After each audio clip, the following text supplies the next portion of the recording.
Okay. So, welcome to the Gold Coast, Australia, everyone. You're tuned into another session of Hittin' Switches. This is where we basically have a play around in the studio and try and polish off some track ideas. Now, this is one we were working on last week, which is actually a soul track, but we're trying to do a D&B spin on it. So we're playing around with a few different samples to see how that might work. There's a few ideas that are okay, so we're going to continue to play with this. If you're over on Facebook or Instagram or YouTube, enjoy the stream. You don't have to come over to Twitch today, because when we're doing this original stuff, we don't get cock-blocked by the copyright police on those platforms, which is amazing. Giving DJs a break. Orange Music, what's up, man? Good to see you. How's your weekend, man? How's your, well, geez, we're halfway through the week now. How's your week been? Okay, so let's get this underway.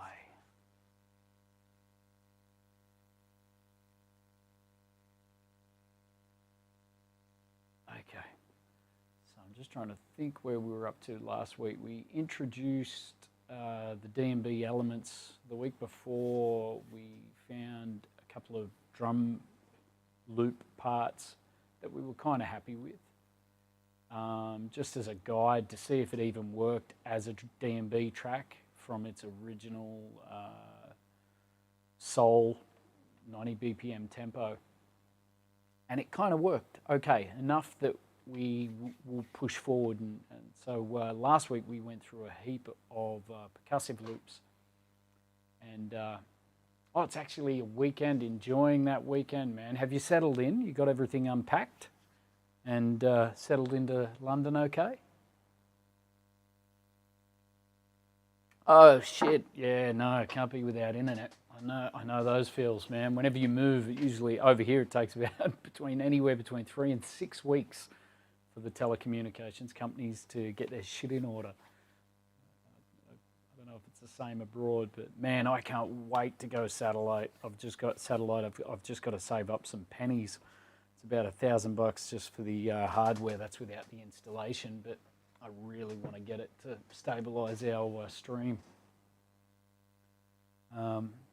Okay, so now where we got up to last week was we went through percussive loops, and I've pulled apart a few of the drum parts to start to, not to create breakdowns and stuff, but I guess just to give us a rough feel, and that's kind of what you just heard before.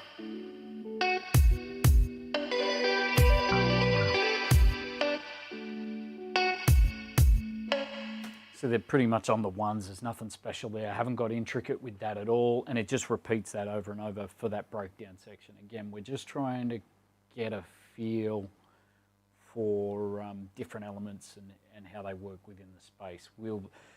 I think I've mentioned this previously, like we will always spend quite a significant amount of time revisiting the drops and creating that space, putting the effects in, getting intricate with the fills and really making them special, because that's what makes your track sparkle. That's how you finish the track. But at the moment, we're still in the arrangement stage, so we're still just trying to get all the elements that we want and get them bounced out into a rough arrangement before we start getting really intricate with those little bits of character that finish your track. Aloha!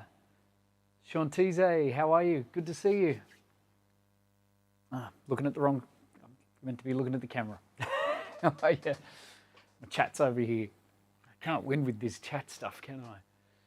Always got to move your screen right underneath your camera. So it's like, oh, hi, how are you? One of my aunts and uncles, their whole family, 7 kids, they used to do that whenever they said goodbye to us. They'd look in the opposite direction and wave. So that's kind of what's happening in here. I've got to remember to look at the camera. Big love. Okay, so let's get into this. So we did nut out a couple of different percussive loops that we liked, and I was even towards the end of the show last week, I was even looking at maybe even overlaying a few of them. Who knows, that may be too much, but we may overlay and then snip out parts. And again, we're just playing around with samples at this stage. I've been thinking what I may even do with this is there's so many ways you can produce in Ableton, and so at the moment we're just snipping up samples. But what I'm thinking we're going to do, I'm going to have to call that person back. What we're thinking of, train of thought, I'm going to turn my phone off. Otherwise, I have a really hard time with my train of thought being derailed with my own internal chatter, let alone phones ringing. So we'll turn that off. There we go. Shantize, yes, all good here, all good here. We made it to the HITTIN switches. If I make it to this stream each week, I'm going to be happier for it tenfold, because this is where my passion for music started. And since having kids, not that I regret any of that at all. One of the things I always wanted was to be the best father and the best husband and all of that. That was like, music was my thing, but one of my life goals was to be that person. And it was funny how quick I was to put down music when I had my first daughter. I didn't realise anything could trump my one love more than that. In fact, I didn't even realise what love was until I had my first kid. It's a whole nother level of appreciation. But yes. Anyway, on with this. I am very excited to be back doing this, though. Hopping on Twitch and DJing, playing great underground stuff that's been sitting in my record collection for years. It's got me all inspired, and I've even booked ourselves to see. So we're going to see the brand new Heavies, and Masego's out here also in June. So I've booked tickets to that. Again, these are little things. I don't know anyone out there in the creative sector. Like, I find there's certain things that trigger inspiration. Seeing live acts is one of them. Obviously, hopping on and sharing great music, listening to great music, that's an inspiration. These are all triggers that get me in here to do music. So I've got to consciously make an effort to do a few more of those things. Shantize, thank you. We try our hardest. Like many parents during COVID, it probably hasn't brought out the best in us. We've had some colourful language thrown around at the best of times, but we aspire to do our best, that's for sure. Orange music, yeah, story time. Careful how many questions and things you throw in the chat. We won't get any music done. I don't mind a chat as well. Okay, so let's have a listen to these percussive drum loops.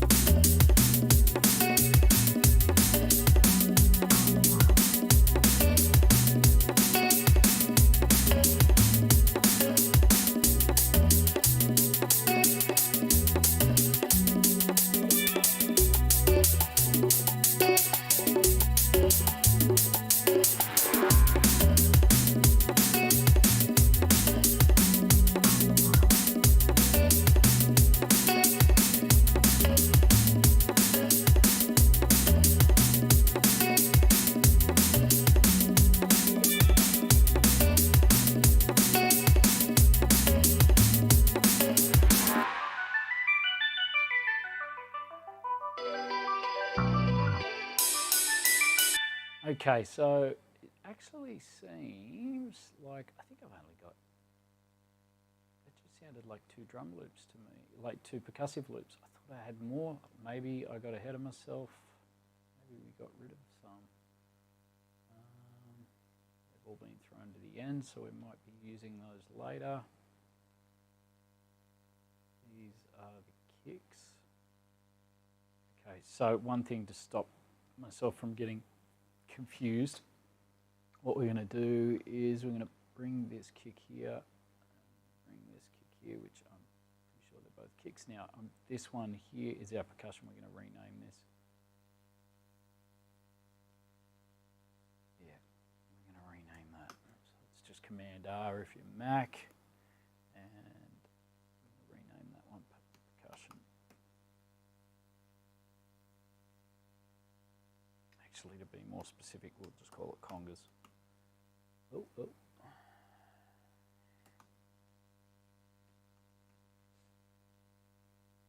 let's just have a listen to those on their own again one more time.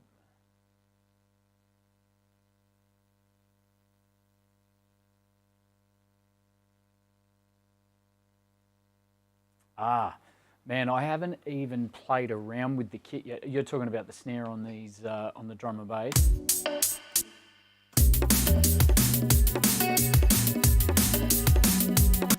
Yeah, so one of the things where I was going with there being multiple ways to produce tracks in here. So at the moment, how I started this was we've actually got a soul, like it's a soul vibe, this track.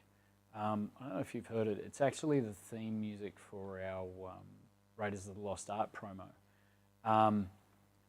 But it's 90 BPM, so I thought I'd try flip it to a D&B at it as well, just for something different. So anyway, the drum loops I threw down, they were all a little bit aggressive. This was probably the least aggressive of all of them, but it was enough to just go, yeah, okay, there's something here.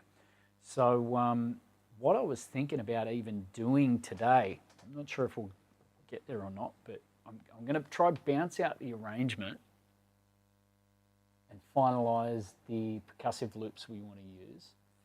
But then what I was thinking about doing was actually dissecting the drums completely and replacing them with the drum machine, which, shit, what's it called again? This is how long it's been since I've used this. It's just the standard one. You'd know the answer to this, man. Instruments. Drum rack. Just throwing in a drum rack and replacing all of the drums, basically.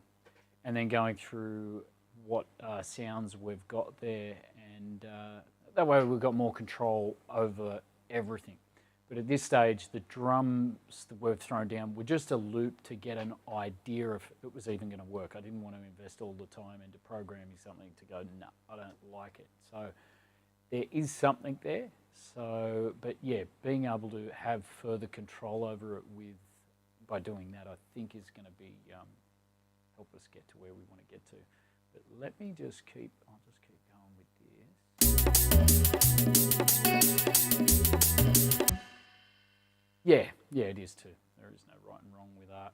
I have a tendency to lay the slappy snares on, I think it's the West Coast Zap Funk sort of thing. I love those. But it depends on what you're making. Not so much with this.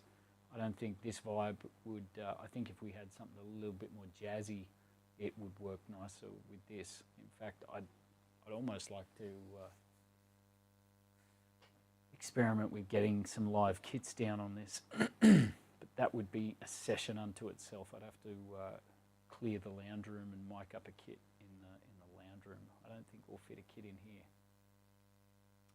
Okay, so let's just get these percussive loops sorted.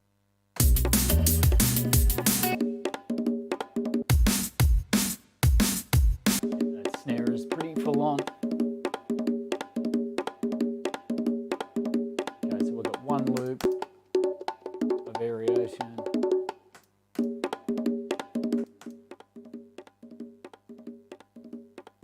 Oh. Okay, so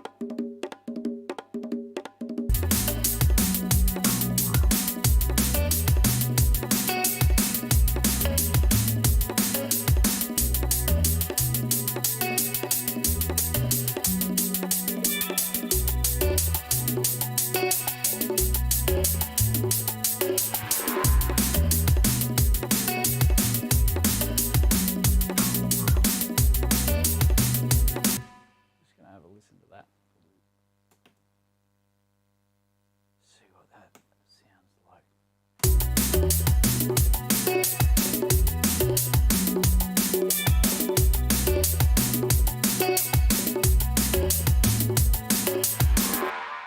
little bit more space with that one.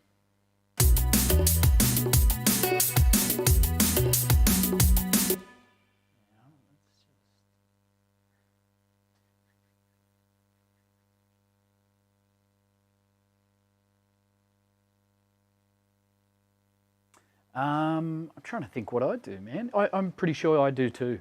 I usually do. This is different though, because I've totally, the track was, I wasn't 100% sold on the drums on this one. Wait there. You know what? I'll show you in case you haven't heard this one. I played this last week, but I'll just show you a little bit. So this is the track how I produced it. And we started out with a drum loop on the same, snipped it up a little bit, put in some ghost kicks.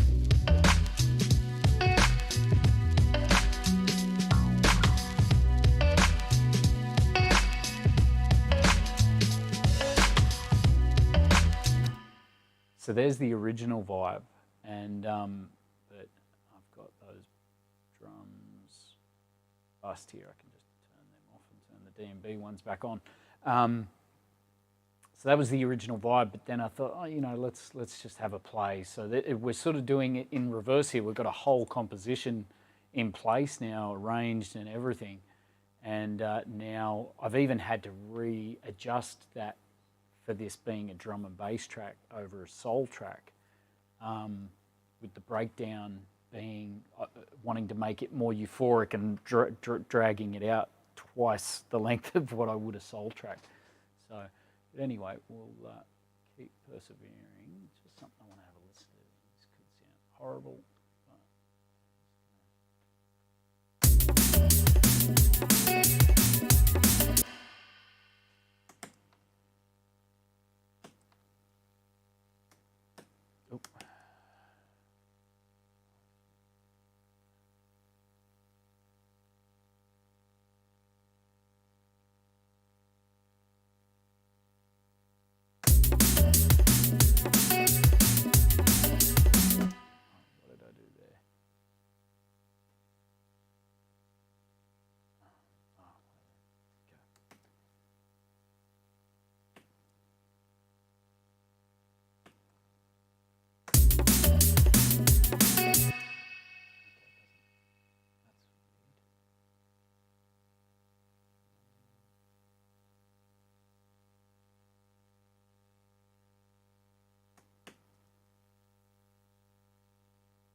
Oh. Wait there. Okay. It's just copying automation.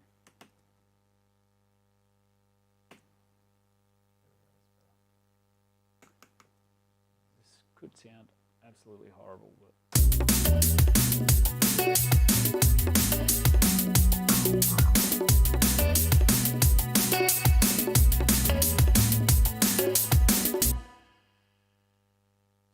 definitely too repetitive.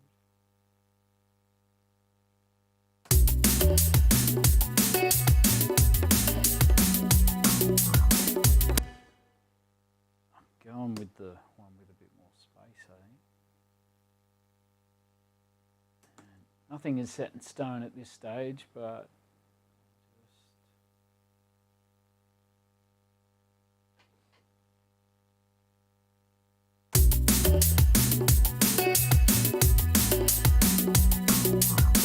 Cinderella, how you doing, fam? Good to see you. I'm playing around with your favourite genre of music. I promise, once this one's finished, you'll like drum and bass, hopefully. This beat is just our stepping stone, but we're going to try and make this really jazzy and beautiful.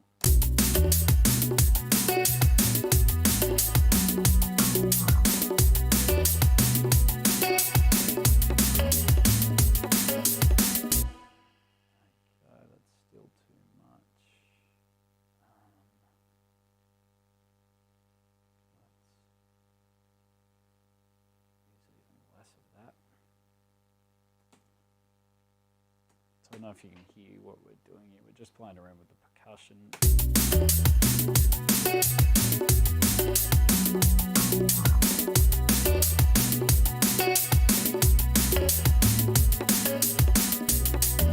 Okay, so that might work actually. Let's just do that. Oh, geez, lost it. Might even minimize that last one even in half again, but let's just, we can delete these other ones. And we can just bounce that out. Okay, so that gives us a percussive loop. So listen to it with the space with that kick and snare.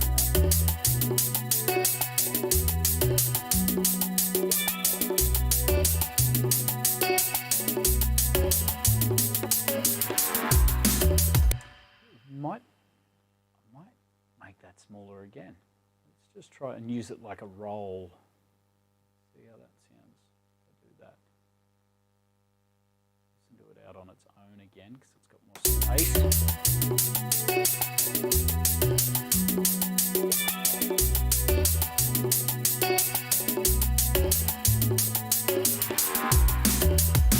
It's a nice little, it just sort of runs into the next loop, okay. So we'll just leave that for the time being. Now, what to do? I'm wondering whether we start replacing the drums now and get them in. It's something I'm going to have to do. Or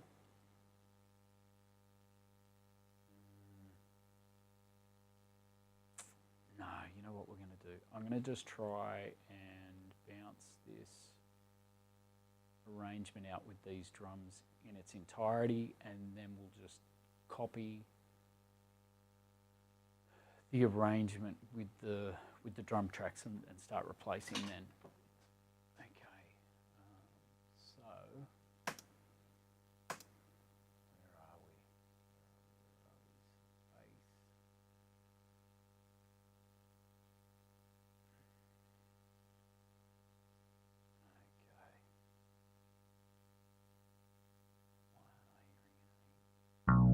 Okay, because we've just got the beats going at the start on the original version. So that in mind, you know what we're going to do also? We're going to change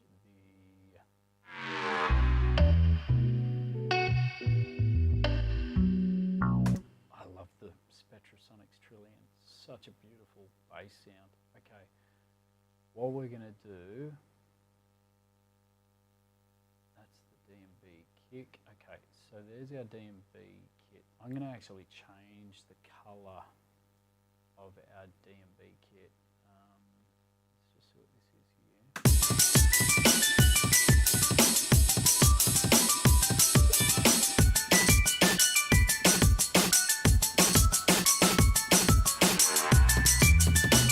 Okay, so they're just some additional D&B drum parts which we might use for fill ideas again. We may just use the swing and the shuffle there and try and replicate it into a drum machine again, so we've got more control over the actual elements because they're very busy. But I do like some of the swing and stuff that's going on there. Oh, Orange Music, why thank you. I did my hair this morning. Oh, you gotta love this cup. This was a Mother's Day cup for the wife. I love Deadpool, as you can see. There he is over there. Where is it? Over here. Over there he is. Over our Flea 47 mic. But I don't know if you can see this one. But it says, "Dear wife, thanks for being my wife. If I had a different wife, I would punch her in the face and go find you. Love always, your hubby."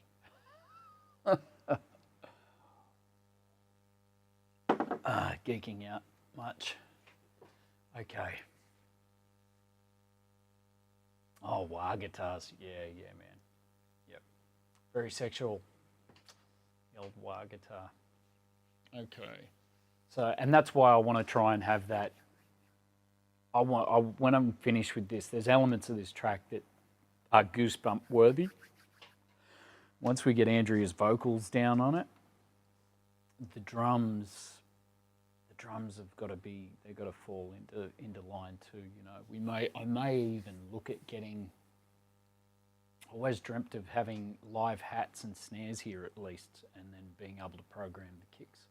But we'll have to see. I'll have to have a chat to Queasy Beats, my drummer mates. Okay, so where were we? Okay, the drums. Let's bounce these out. So we've got, these are all our elements here. The ride. Bring these closer together. Okay. So now I'm going to do this really roughly, even without listening. We might have a little listen. Let's have a listen. This is the shakers. Yep, cool. Okay, so we don't want to start out with anything too busy in the arrangement. Generally, a kick and a snare or something we want to build up. So the idea with arrangements, it's all about anticipation and tension, building up the tension, taking it away, recreating it, drawing people in and out with the dynamics and the space. So starting out with something simple like that is kind of cool. Now, and there'll be elements like that that sort of stick almost as the backbone of the track. Now up the top here, you can see we've got the markers, which give us a rough idea of the arrangement of the track. So again, I can almost bounce these out and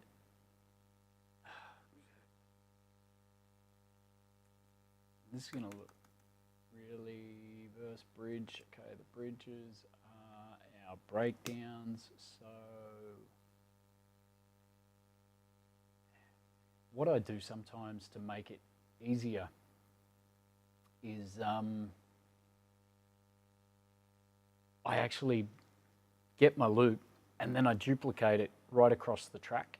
And then once I do that, I then subtract everything into the arrangement parts that are required. So I'm going to try and do that here. I'm going to take all of the drum parts. And we're just going to, just for the sake of showing you what I'm talking about. Oops, wrong track. What have I done? Undo. Here we go. Paste. There we go. So what I mean by that is we basically go like this.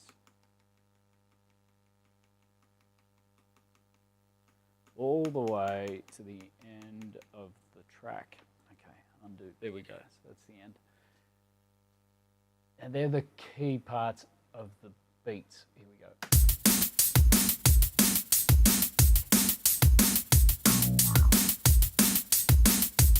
The only part I didn't copy was the ride, which is a real climax section, which we'd potentially just put in on your choruses, maybe, depending again. None of this is set in stone. It really depends on how full on the chorus is and whether it's fighting with the chorus or you want that space for the chorus.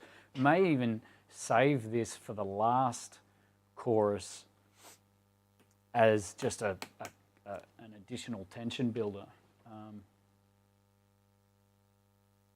Oh wow, PC, big up, big up. Well, it's funny you mention that, Cinderella, because what I want to do here is, like, I want to finish tracks.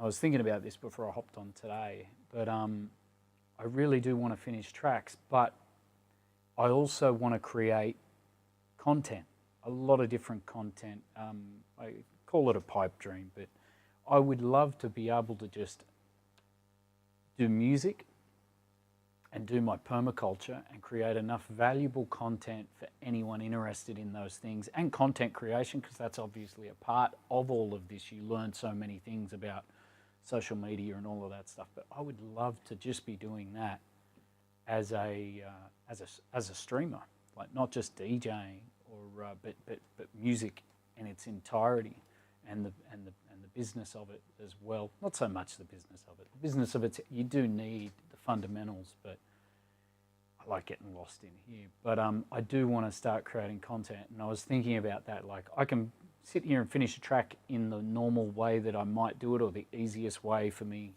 to do it by just snipping and cutting and snipping and cutting and EQing and arranging. Or we can really start to pull apart each of the elements of the track and throw them into drum machines and basically recreate the same thing but do it in different ways, which I thought would be cool and essentially creates different class modules on the same thing. So it shows you how you can get the same output by doing it totally different, because anyone that's familiar with the education system, generally speaking, you're given one mold and that's how they expect you to learn. And if you aren't one of those people that can learn in that way, you fall into special education, which is an area my mother has spent her whole career in. And you have to find different ways for different kids with different needs. And there's different people. You know, some people need to be shown, others need to be told, others need to read, there's all different ways of learning. So by finding different ways of doing this, like I'm just doing mouse cut and paste sort of stuff, but eventually I really look forward to firing up the bits of hardware that we've got here that I purchased during COVID that I haven't even really powered up and used, but I've got to find my way around them a bit before I jump on and start doing that with everyone. But yeah, big up PC. Thank you, man. Big love. Anyway,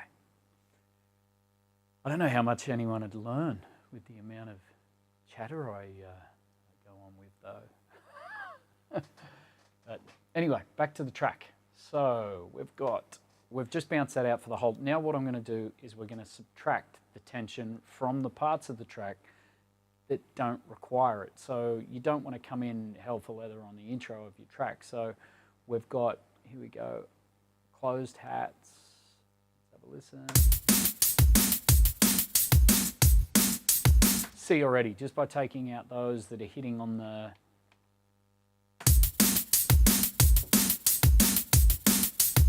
they're hitting on the 8s, I'm pretty sure. By taking that out, that gives space to the track and takes away some of that tension. So we want to build it up. So what we'll do is we'll potentially, like for instance, let's take those out. In fact, let's take them out for those as well. What's this one? This is closed hats. So we can maybe take that out, take that out. You know what, we're gonna, oh no, that's the chorus, okay, so, okay, let's put some of those back, we'll put that back, and then, because these sections aren't as long as I expected, we'll just do that. Now, what you'll hear here is, take that out. So you'll see what I mean. Basically, we're going to build up from nothing and continually create the tension. This arrangement isn't perfect for this exactly, because this is meant to be the chorus. We definitely don't need those rides in that early in the track. So let's just go through and have a listen. This is like a typical sort of DJ edit, if you would.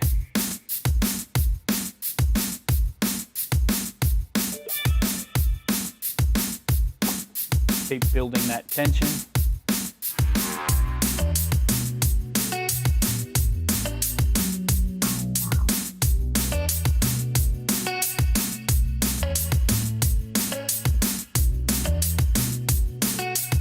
Oh wait, there, I forgot to bring those parts back in. Here we go.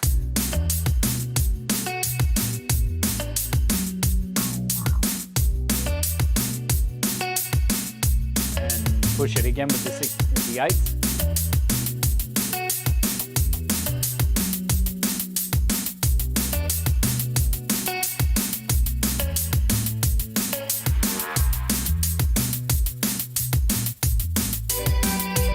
or we could leave them out and drop them on the verse section. Just depends where you want the tension, depends how busy you want.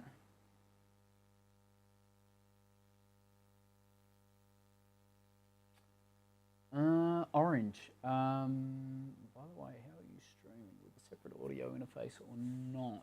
I mean for capturing. Sorry, man. Can you elaborate? What do you mean for capturing? We're currently running. So the cameras and the audio are coming through the DJ setup. Or sorry, the cameras are coming through the cameras, but the audio is actually coming through the DJ mixer, which is piped into our video switcher. That's how we get so many angles in here without the computer crashing. It does most of the heavy lifting, the switcher. It's a Roland V8 HD.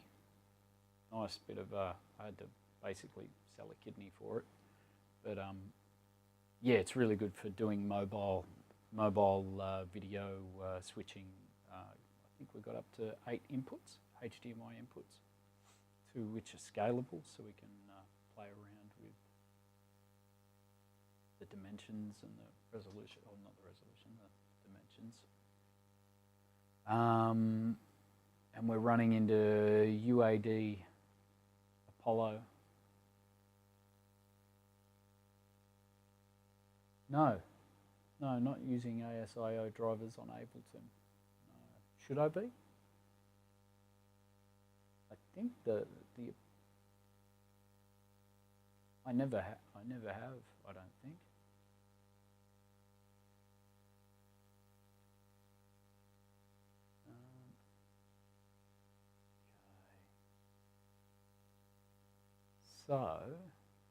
Okay.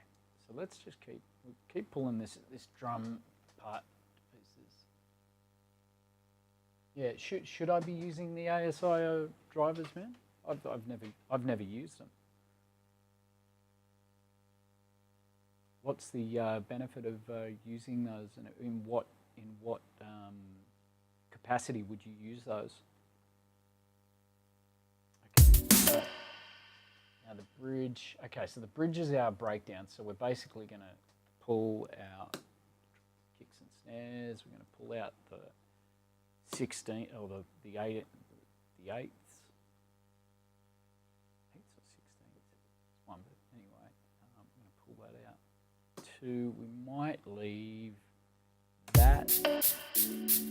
We might even take that out and then bring it in halfway through to build it.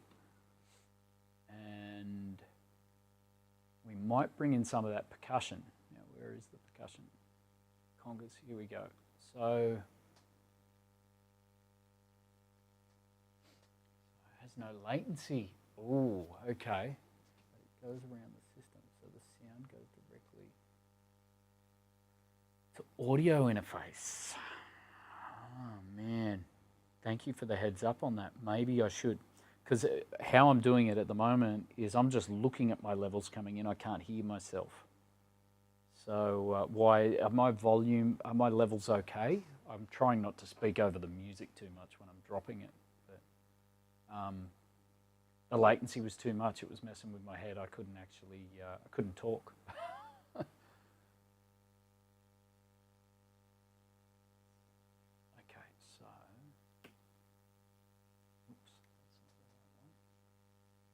We're going to introduce our percussion here in the breakdown, and can't really capture the audio other than through audio space. It requires a dedicated audio interface for capturing. Man, I might have to. That might be that might actually be a video chat with you. I love talking about that sort of stuff. So I definitely haven't got the ideal setup for everything just yet. I don't think. But man, let's chew the fat on that one when you've got a moment and I've got a moment. It'd be good to have a bit of a chat because. You know how it is, man. Like I have to reroute everything just for this particular stream in comparison to the DJ set. And there's a lot more that I want to I want to do. I've got to look at using my mobile. Like we're looking at doing some of the permaculture cooking prep stuff in the kitchen, and I've got to get OBS Ninja going, and yeah, there's a lot of so much to take on board when you're doing this. I remember chatting to Epic, and Epic saying the same thing. Like, you know, you've got to be the video producer, the lighting engineer, the sound engineer, the performer, the entertainer. Like, there's so many parts to the puzzle. Yeah, cool, man. Cool. I've got to use my Discord more. I've got a Discord, and I never use it. I think the most I've used Discord was chatting to you. Okay, so let's keep going with this. So we're introducing, before I do, let's just keep going through this. So we've got chorus, which is going to be everything in. We might build it as well. So that's our rides. Let's take them out and just throw them on the arse end again to continually build that tension. So as you can see with this, how it should look is your tension will come up, it'll peak, it'll drop, and then it'll start building again. And like this is how I put my tracks together anyway. And most people do. I'm sure. Might be a bit different with jazz. Jazz sort of goes. I'm talking about more mainstream sort of arrangement, I guess. Okay, so, and the same on the outro. We're going out, so we're going to be taking the tension away as we exit the track. So we'll get rid of these. And might even get rid of that. Get rid of that. Just see it slowly sort of disappears. Bridge, so we're going to get rid of all of this again. Delete those, delete that, and we'll put that percussion. Let's put that percussion. We'll bounce that percussion right out. And these are our break parts, so they're not great, but they're just an idea at this stage. But let's put that into the bridge. There we go. Bridge section.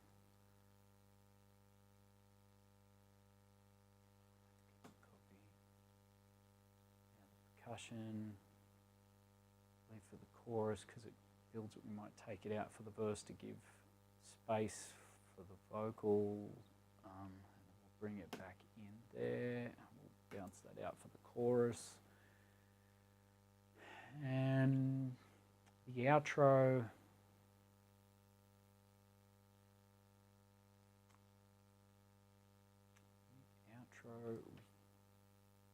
You know what? Let's just put it in. Let's put it in. I don't know if we'll keep it, but I'm just putting it there. In fact, we probably won't keep it there, but anyway, it's there for the time being. Okay, so as you can see, that we'll take this out. It's the rides. So I don't know if everyone's grasping what I'm doing here, but basically I've bounced out our beat across the whole thing. Again, this beat is just a guide beat. We are going to go in with the drum rack and do drum replacement eventually, so we get the nicest sounds that we want and everything. It was really just a programming guide, I guess you could call. Okay. Now if we play this, it's going to be far from finished, but because the arrangements there musically, we've just now arranged the beat in accordance to these markers that we put at the top. So I didn't have to go down and look at where everything was. I've got the markers telling me where everything is, and then I've just looked and placed things accordingly. So now we can just go play, and it should give us a little bit of a structure.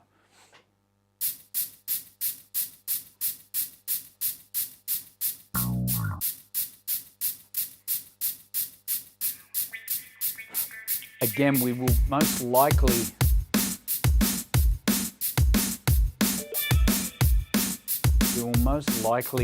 arrange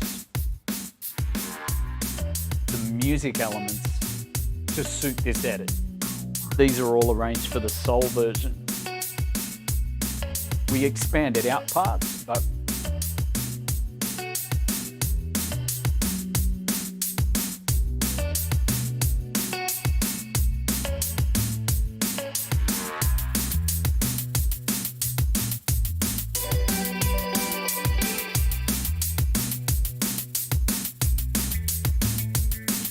yo, Mike Blades, what's up, man? Good to see you.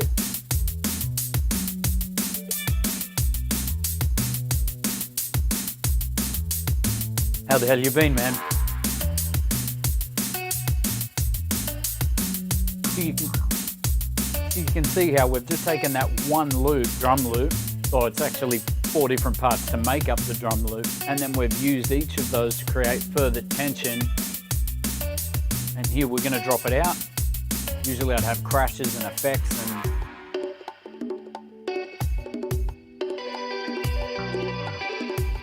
and in fact I wouldn't introduce that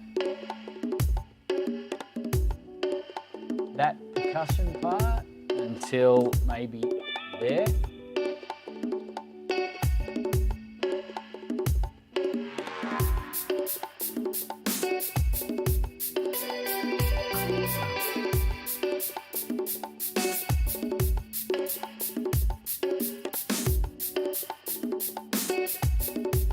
Those kick, snare, fill parts, again, they were just cut, paste. They weren't arranged by any means, but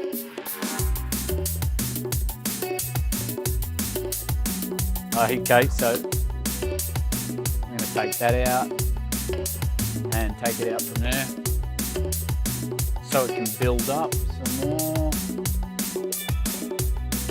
Okay, now we'll introduce that hat back here instead.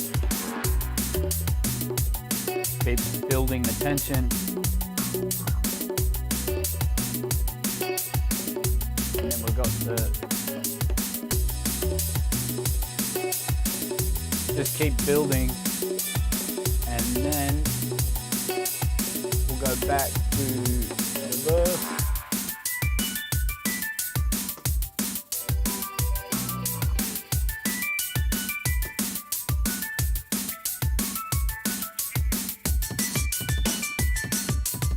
Wow. Forgot those were there. Okay. Okay, so we're probably not going to use those there, but I do like some of that rhythm shuffle. It's kind of cool. And what we're going to have to do, because I love doing this. We're going to let's just play with this actually. Mike Blades, man, GC's good. We're a little wet. We've got a heap of rain on its way at the moment, so everything's just so wet over here, man. But we're all good. We're all good. Fam's really good, man. Really busy. We're just Andrea's got to go over to Fiji for some family stuff, so I'm going to be juggling all the kids and the business and everything while she's away. So I'm stepping back from DJing for IRL gigs for about 2 to 3 weeks while that's happening, and I'll probably even have to step back from the stream. But I'll still make this one because it's in the middle of the day. The kids will be at school. So yeah, but all good, man. What about yourself? How's things over your way? Okay, so what I want to do with this is I'm going to go back to the original beat. Now, it's not going to go with these drums. These drums are completely different. And this is the advantage of retracking with the drum machine, replacing the sounds, and then what we can do is we can go to half tempo styles, which is exactly what we're going to do here. Let's just have a listen. So we go, hopefully I've got drums there. It looks like we do, yep. So this could work, but the drums are going to sound completely different. Okay, ready? And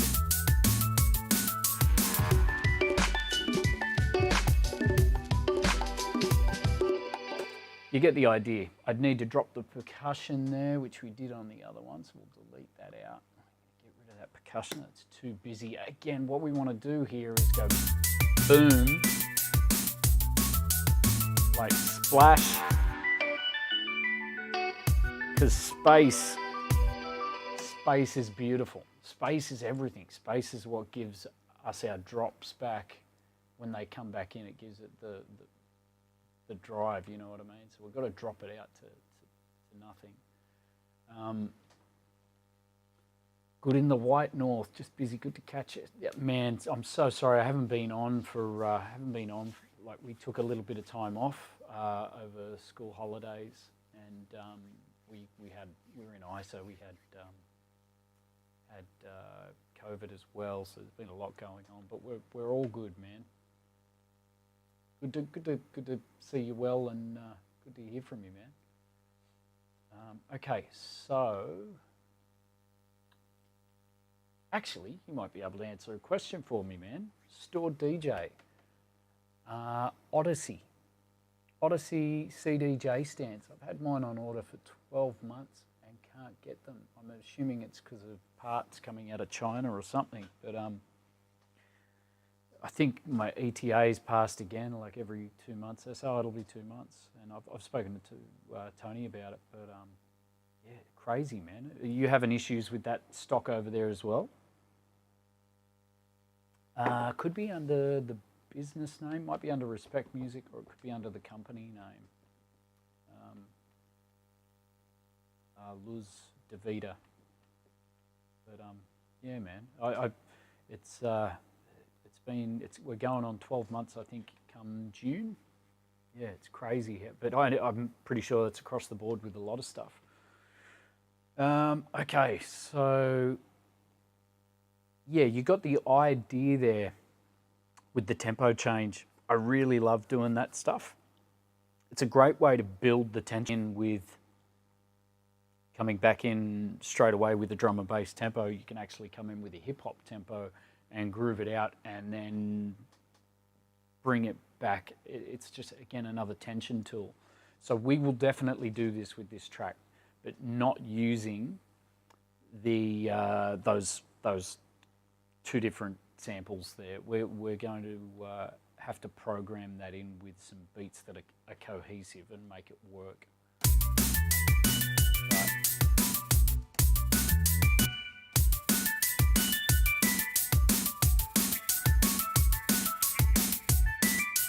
I love that little arpeggiator. I wonder what that is. I think I played that in. I'm trying to think what we used for that. Arpeggiator. It is Modular V3. There you go.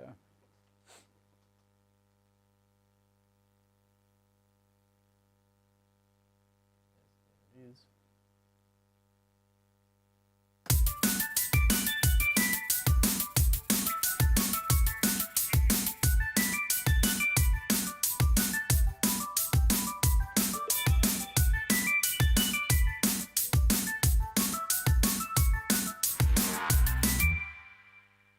Courtesy of Arturia. Amazing software. Okay.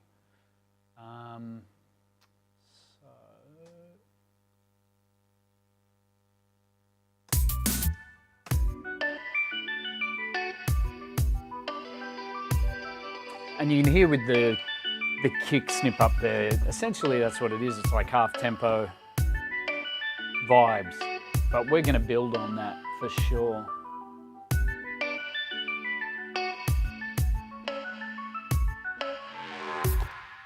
Yeah, Mike, it's not a problem, man. It's not a problem.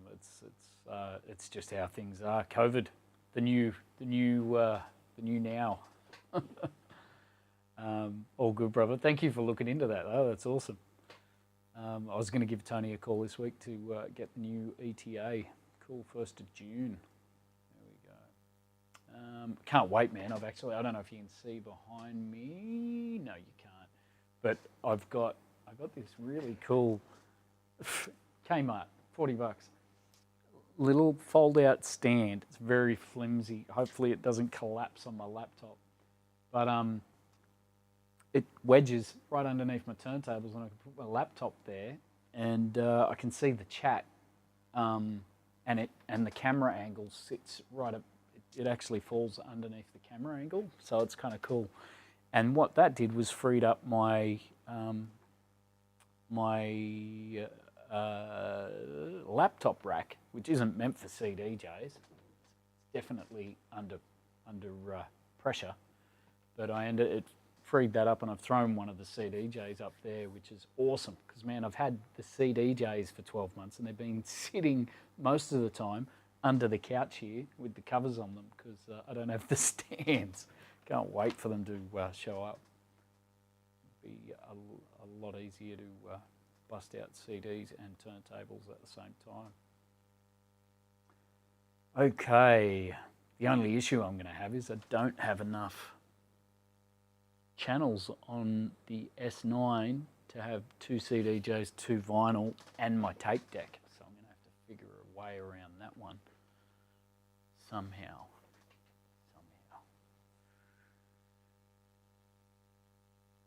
Yeah, the double stand for the Odyssey. I was looking at the triple stand, but the triple stand looked like you lose a bit of your height, and because you've got turntables under them, yeah, probably not ideal, because I'm thinking, yeah, double stand, I'm going to have 2 on either side, have the CDJ sitting out far, or maybe on the inside, and then a laptop on the laptop can sit here now, but I'm thinking about putting a drum machine, or not a drum machine, a sampler of some sort.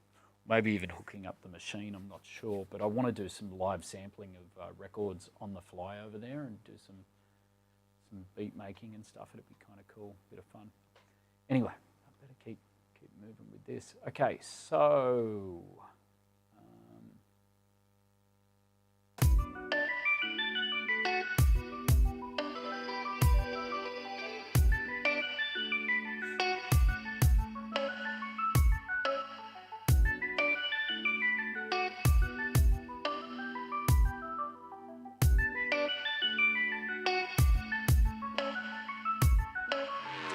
yeah, man.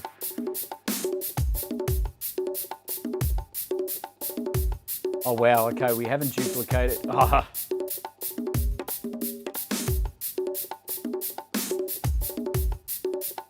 I was going to say, I haven't duped over the instruments from that section, and I haven't. They're missing, or I've deleted them by accident.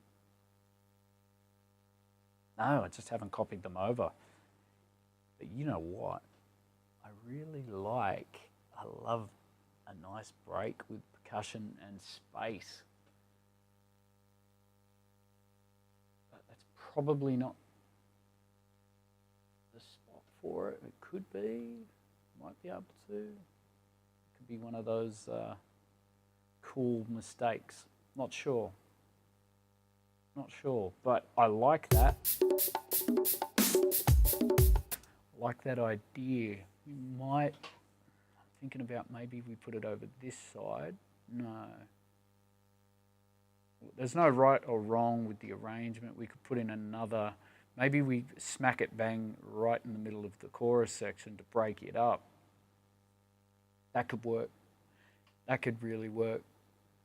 We'll save this section for building up and half tempo. Possibly. I'm going to have a think about this. But because we might be able to do half tempo in the first breakdown, then do this little drum and bass percussive drum break here. In fact, we may even be able to save that percussive loop for the and again as another means of building it up. So many things we could do. Needs more cowbell, everything needs more cowbell. And definitely need a bigger mixer, man. I'm probably on the lookout for getting a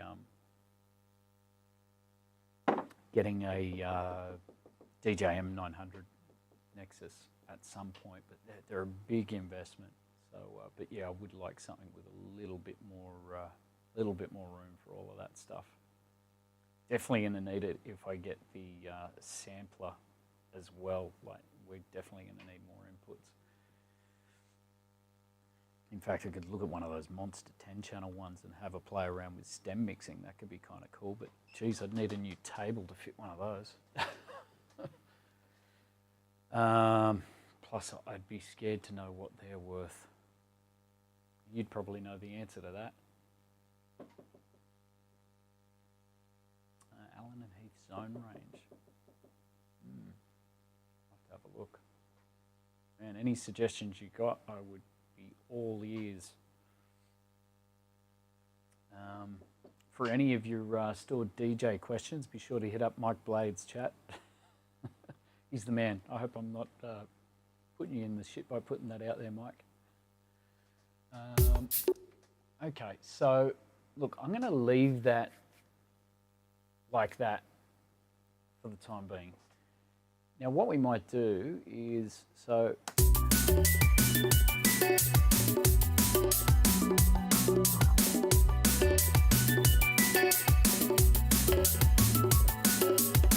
let's just have a listen to what this sounds like with some drums. If we were to build this up, let's have a look.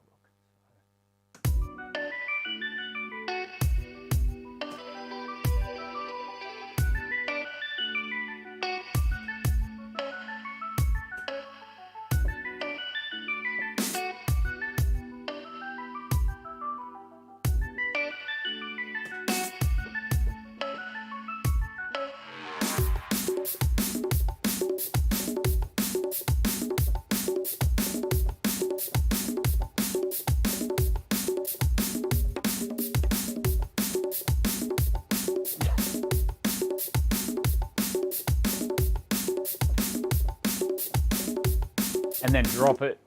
That might actually work. That might actually work. Again, just an idea. We're going to be replacing the drums and everything, but then we drop it. You've got to drop it. You've got to give it a drop. All right. Yeah. We'll make that work. But yeah, put in like a nice little fill, slap it out with a bit of reverb on the end of it, give it some space. Might even take out the percussion, or we might leave the percussion there to pop through. Who knows? Take it all out. Yeah. Anyway, we'll leave that for the time being. That's all the fancy pants stuff we do at the end. Okay, so next. Let's start. Okay, like I said we were going to do, let's change the color on the D&B elements, just so we're clear on that. D&B elements are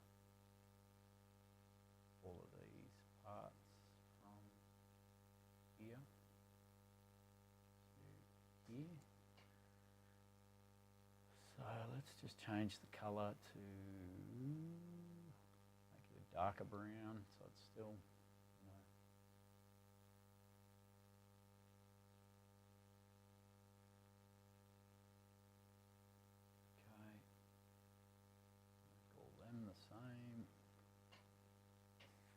just to differentiate, just makes it easier to know what parts are incorporated into the D&B beat. Okay. So let's start pulling out the drum rack and replacing some of these drums. I reckon we've got a bit of a rough arrangement. Actually, let's just listen to it all the way through with the rough arrangement.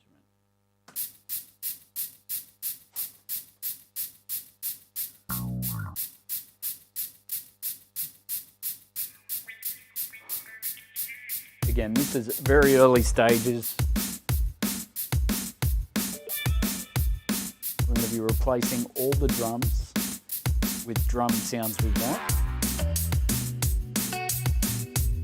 Mixing them, because they're not even mixed at the moment. That hat is too loud.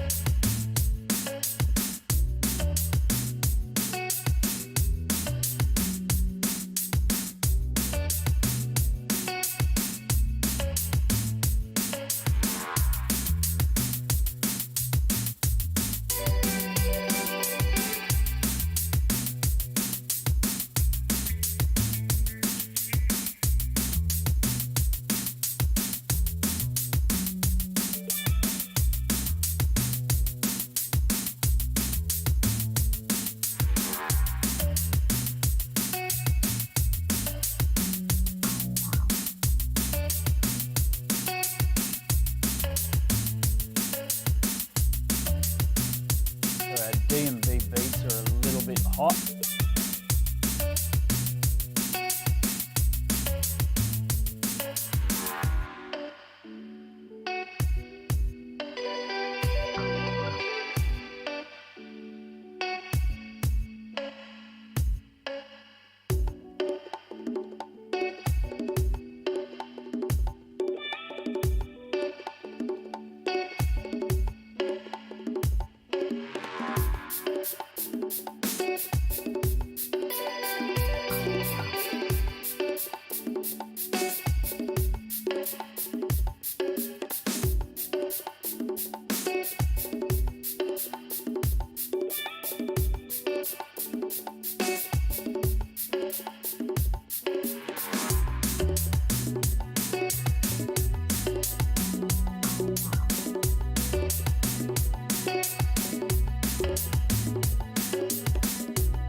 That just blew my eardrums.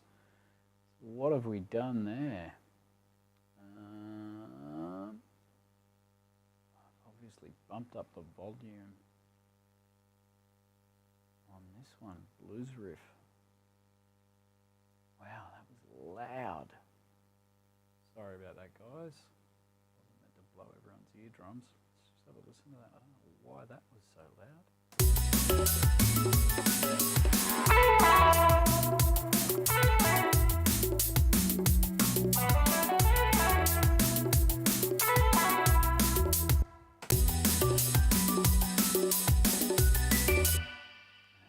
Panned a little bit too hard, so let's bring that pan back just a smidge.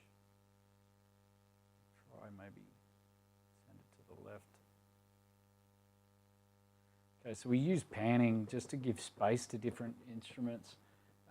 You'd hear in the 60s and even in the 70s, and even now, like as a recording technique, how they mic up a room and you'll get bleed from different instruments in different parts of the room. So when you're mixing in the box, to try and recreate that humanization, I guess, and room acoustics and live, if that's what you're going for, you can push things around in the space to give them more breathing space.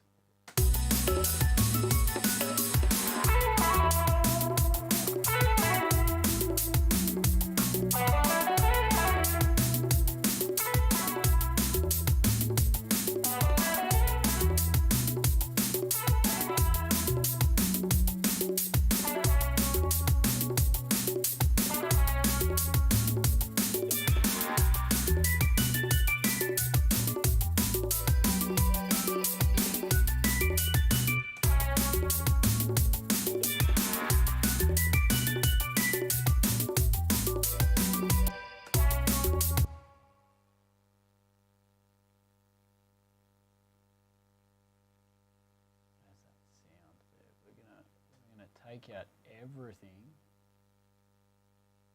on that sound to emphasize that little guitar, as Orange would put it, the sexy wah guitar. And I'll probably put a crash or something in there and a kick to emphasize the break as well.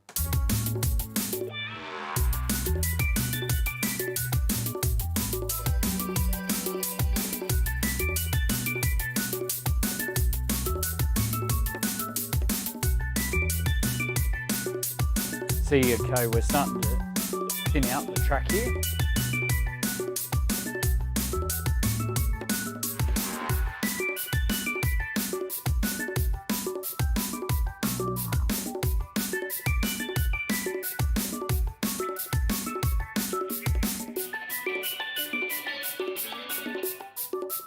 Wow, that's a guitar loop that doesn't need to be there. And we're taking the melodic elements all the way out to the outro here. Again, this arrangement was originally made for a soul track, and you know how you arrange a soul track versus an electronic dance music track like drum and bass or house is different. So I'll put an intro and outro sort of section with just beats to make it easier for DJs to mix. These days, it doesn't really matter, in the sense that you can just loop stuff, you can create your own cues, but again, making it for the old school, have that intro beat, the outro beat, allows a bit more of a journey when you're mixing. You don't have to be key mixing if you've got those intros and outros. Whereas if you've got a melodic element going to starting at the start and the outro for DJing, you can only key mix that. You can EQ the shit out of it to try and make it work if the key is different, but it definitely makes it easier if you just got beats there. Okay, so we might, you know what, we might even do that. We'll expand that now because that is an arrangement thing, so we might just drag that out. I don't know, maybe another like that, and then we'll grab all of this. So all this stuff sitting at the end of the project is essentially, let's just zoom out, it's essentially material that hasn't been, that's a part of it, I think that's a guitar loop. Excuse me, we just, yeah, we're not using that, so I'll put that out here as well. Go to the end of the project, select, go to the top of the project.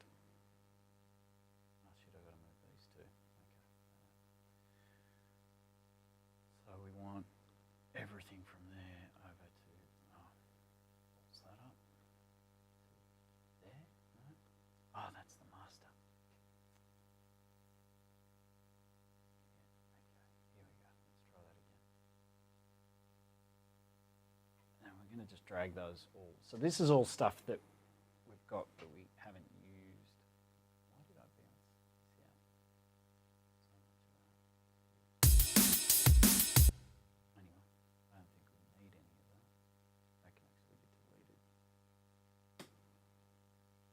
Okay. As can that. beats. And these are our fill parts. We'll hold on to them. Oh, it's going to be cool in here.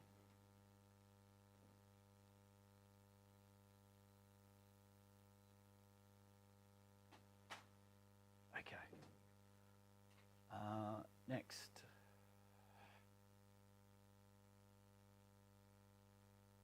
So let's start with. What's that effect? Let's just have a quick listen to this.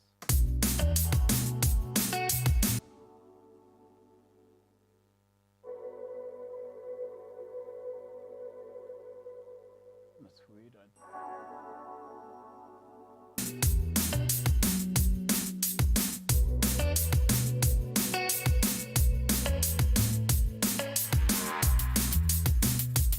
don't know why I turned that off. It's really nice.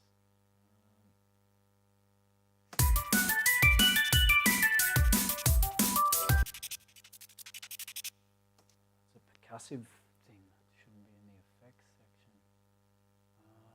Let's bring that down. I'll set up a different track for that. So we've got congas here. Let's duplicate congas.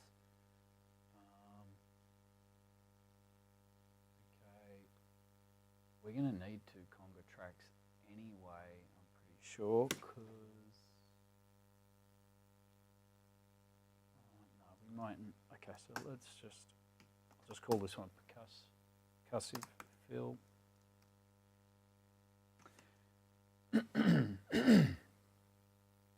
change the names of these ones. So this is fill. Fill one, okay. And we're going to grab that percussive loop there and put it here. Change the colour of that as well to match everything else. There we go.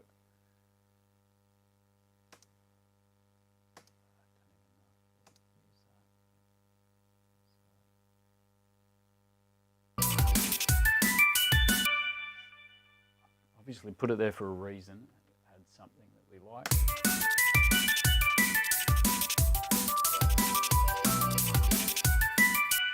Interesting, maybe that's where the drum and bass idea came from. It was just an effect and sort of triggered the, oh, that could work. Who knows, I don't even recall that sample, but we might use that, it's kind of cool.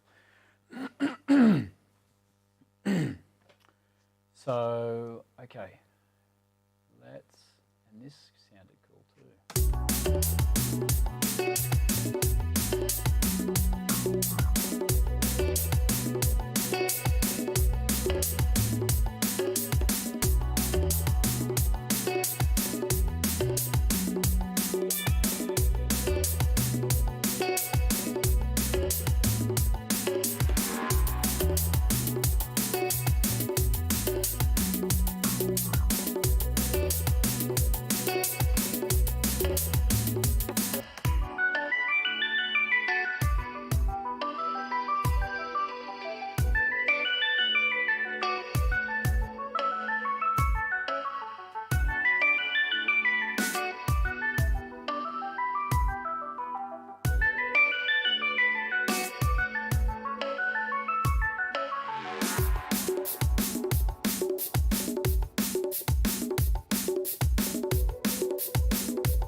So now let's try the, let's start loading up the drum rack, seeing if we can replace some of these drum sounds, just to give us a little bit more control and tailor the sound of the track.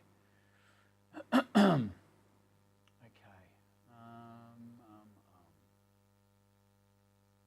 Where to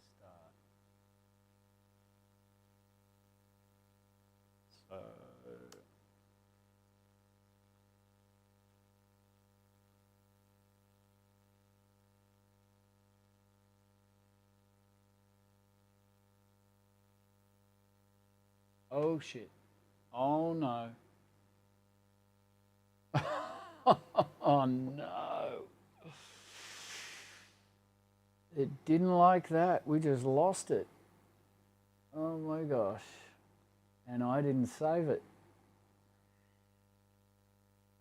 Oh my gosh. Software's pretty good these days with recalling. No, I didn't save, man. Fuck. 101. Rookie mistake. Live unexpectedly quick. Would you like to recover your work? Yes. Okay. It was really interesting the other day, actually. I was playing with this particular project and there was a corruption in one of the versions. I can't remember which one. But this track is a few years old now and it's gone through, I think, maybe we started it on Suite 9. We're up to 11 now. I've only just done the fresh install. Shit, I hope we didn't lose all that. It's pretty good with the recall these days, so let's just have a look and cross our fingers, hope for the best. Okay.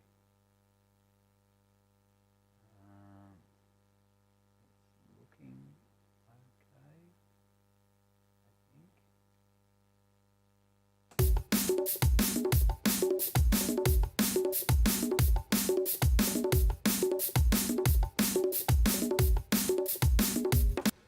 Yep, looks good. Oof. Okay, let's save that. Okay, so collecting all and saving now. Okay. Excuse me. Okay. So, now where were we? Inserting MIDI tracks. Okay, mixed hats plus ride.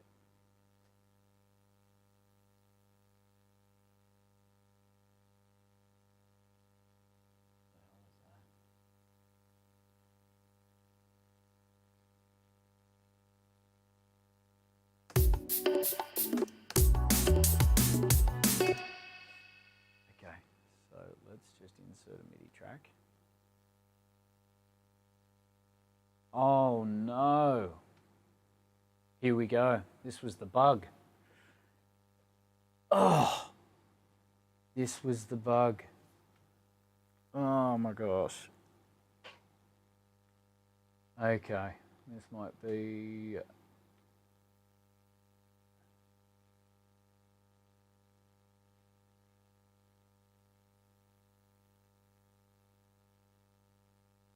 So we've saved it at least. So we're not going to reboot the project. I've got a feeling this is the bug. Because it was something simple and it was to do with the MIDI tracks. I'm going to...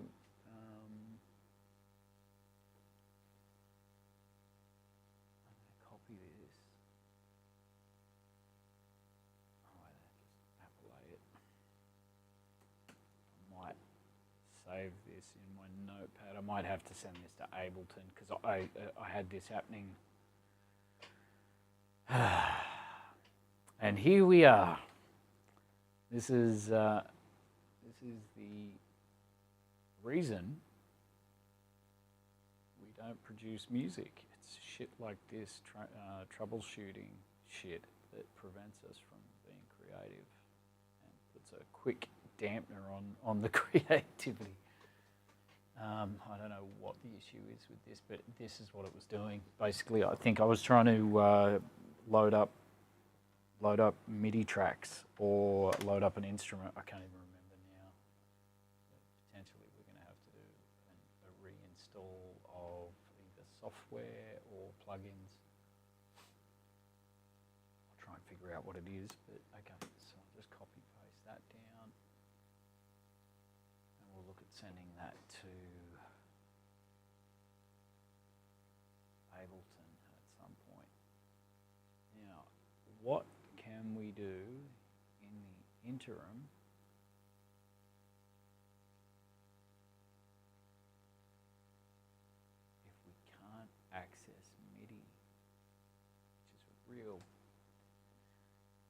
real pain in the...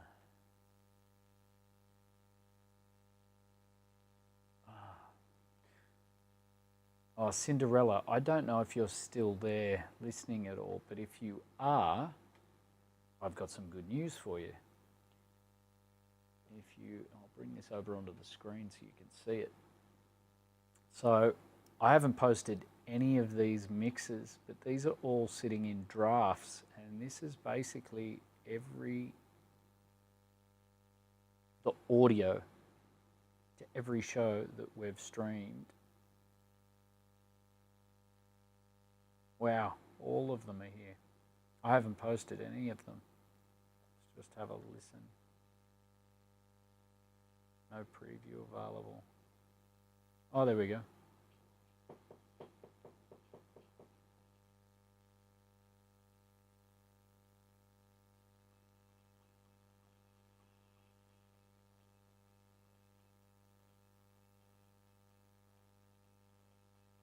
Wow, that was running a bit hot. These are some of the earlier streams I did.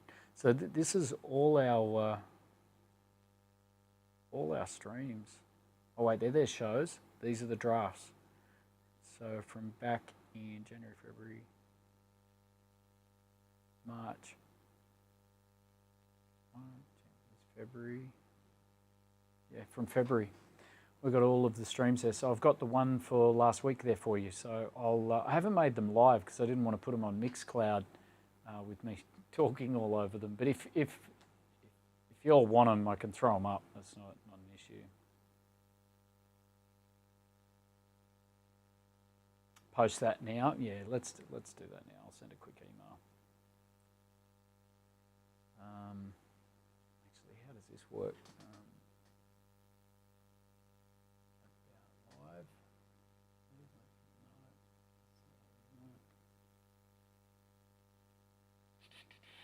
Service. For some reason, I thought it actually automatically sent stuff out of there for you, but obviously not.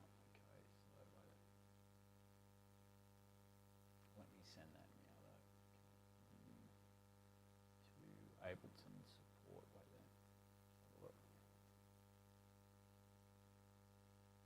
I will do that now. We'll send that quickly. I'll just log into the website.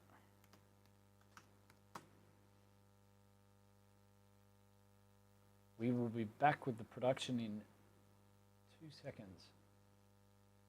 I'll just send this report off to Ableton on this bug and see if they can help us out. Okay, count, help, here we go.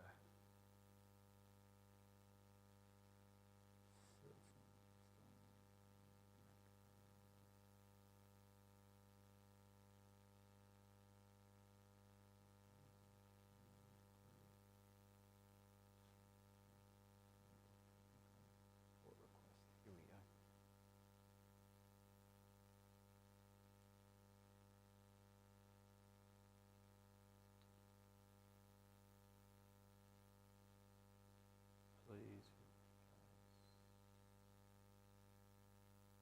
Okay.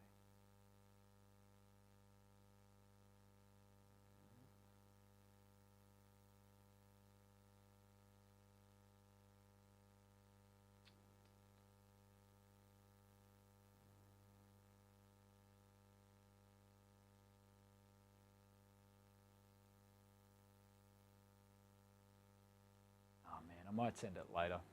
I'm going to have to find out where to send it to. There's got to be a support email. Go to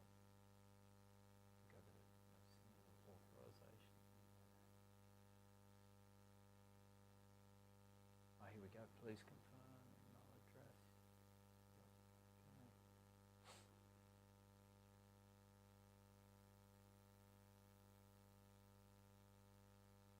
I'm wondering what it is in there that's corrupt. One of the Midi channels is corrupt. Type a request, crashing, hanging, dropout, crackles, problem, malfunction, not crash. Okay, crashing. There we go, operating system, Mac. Process type, Intel.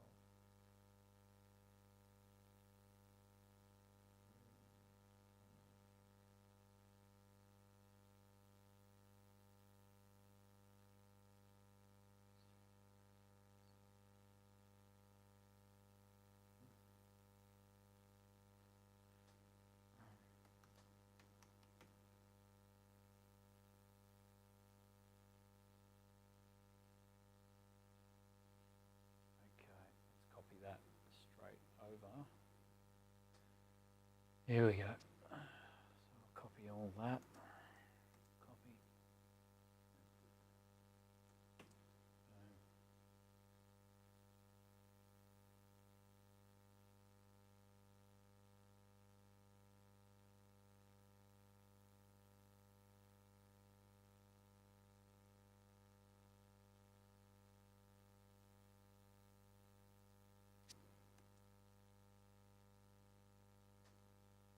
There we go. Hopefully that's enough.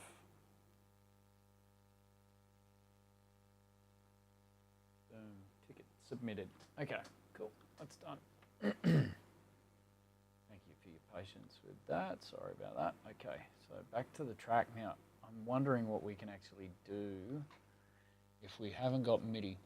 So if we don't have Midi, because I don't want to spend the stream just troubleshooting shit. That's not going to be very entertaining.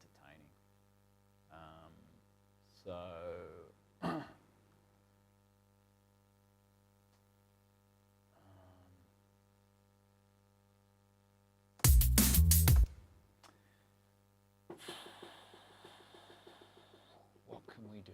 What can we do? I can persevere with this potentially.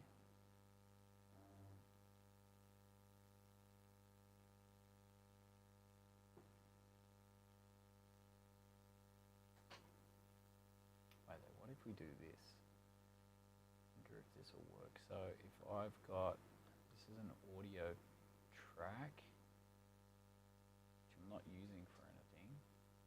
What if I grab, I'm pretty sure this is going to shut on us again, but I'm just going to grab a drum rack and I'm going to, no, I won't let me do that either. Yeah, okay.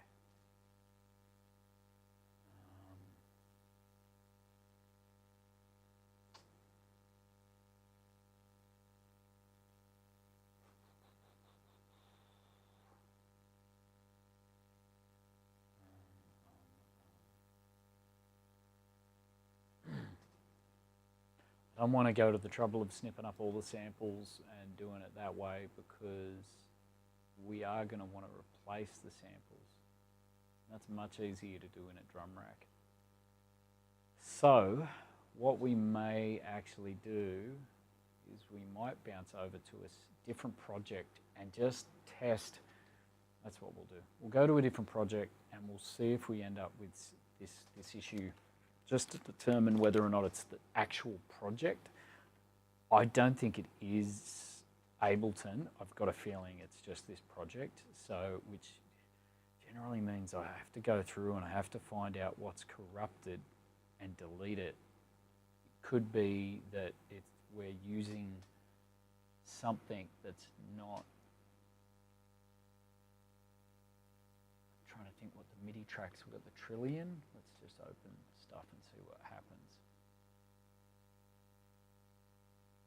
Could be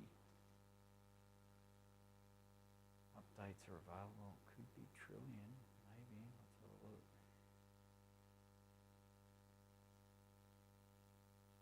Thought I just updated the.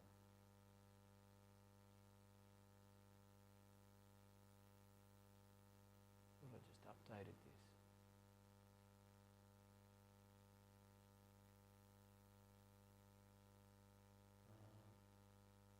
But it could be something as simple as that, like one of your soft synths, because all of these projects would have been done on my old laptop, which is a totally different operating system. So opening them here.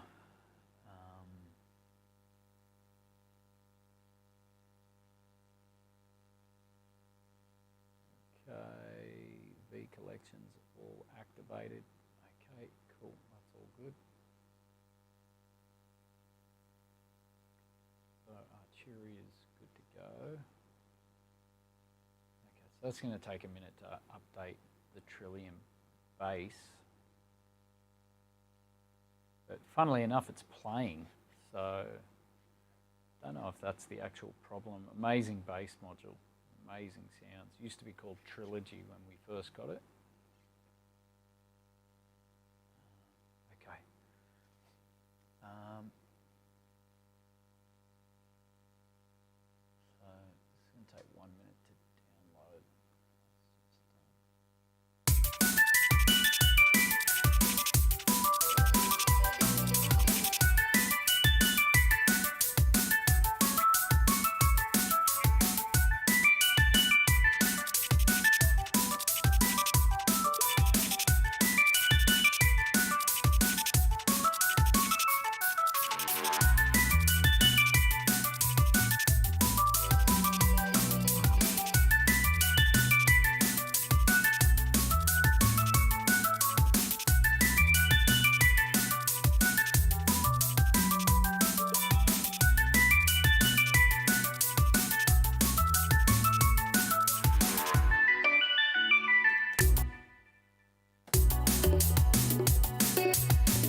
update trillion. I thought I'd already done, but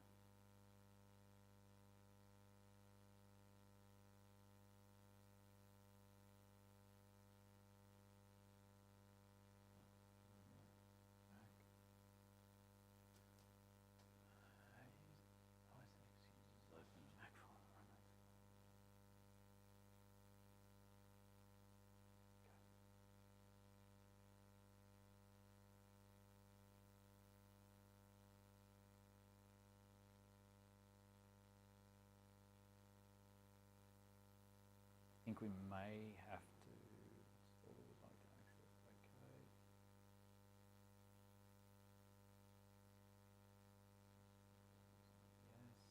Yes.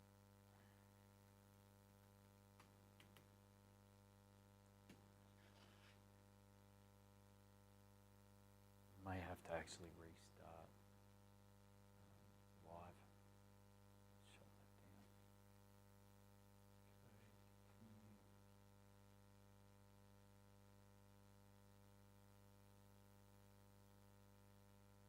Okay.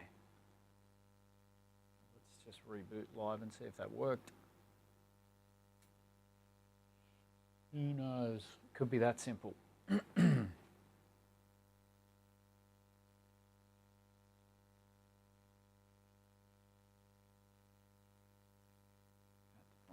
If not, there are a few things we can do. We can go through and find crashes and sweeps and start, which isn't generally what I'd do. I'd like to get the drums sorted before, like Orange was saying earlier, he starts with the drums, and generally I do too. The only reason this project's different is because it was a soul track, and we've got all the stems there and the arrangement for that.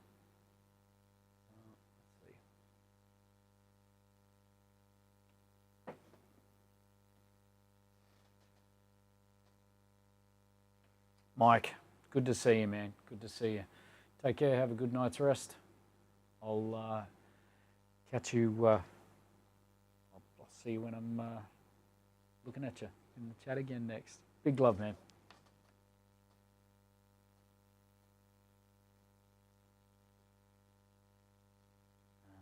Okay.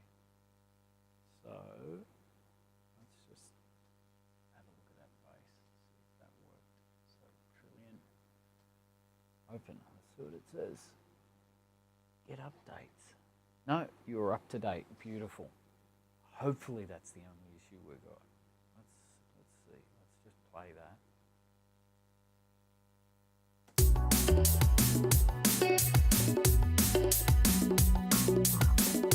Wow, that percussion got loud. Where is it? Percussion.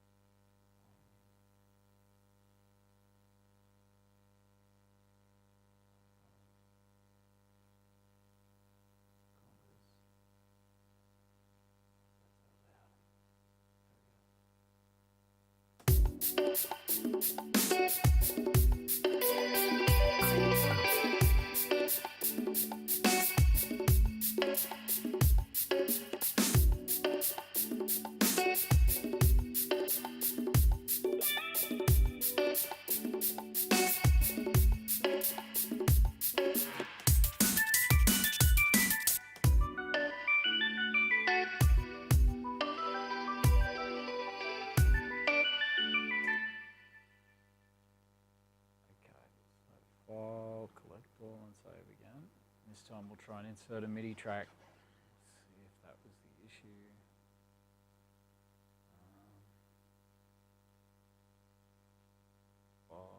Create Midi track.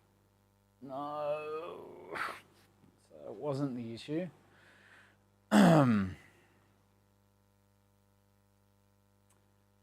Welcome to Ableton Troubleshooting 101.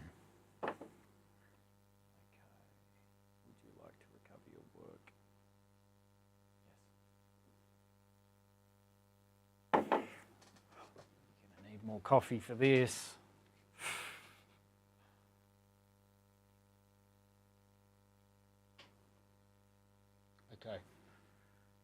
Next, what else have we got here that could be potentially, okay, Ableton crash report, okay, please send, okay,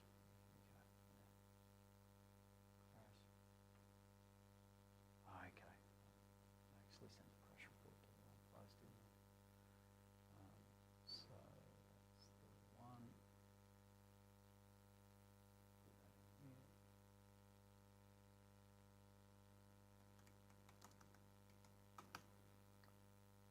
Send. Okay.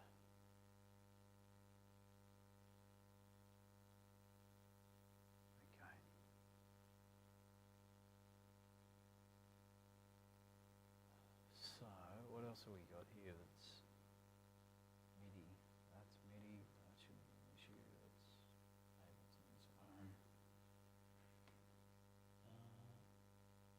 We're just going to go through and have a look at what we've got. The modular is, that's the arpeggiated synth, that worked fine. Just going to go through and check all our Midi channels just to see if we've got a corrupt soft synth in here somewhere.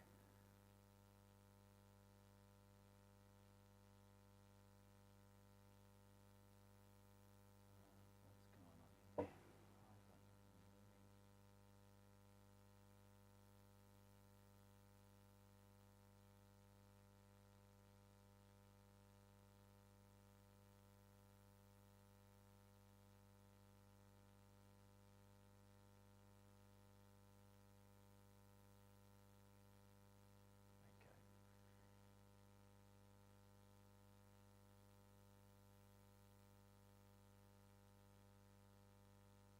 So as you can see, these are the drum and bass beats. We've got no EQs, compression, nothing. I haven't mixed them at all. They're still in their infancy, if you will. But we will... Okay, so there's no other MIDI tracks. I'm not sure what's triggering that. It's just the bass and the modular, and the modular was working fine. Open it to make sure, yeah.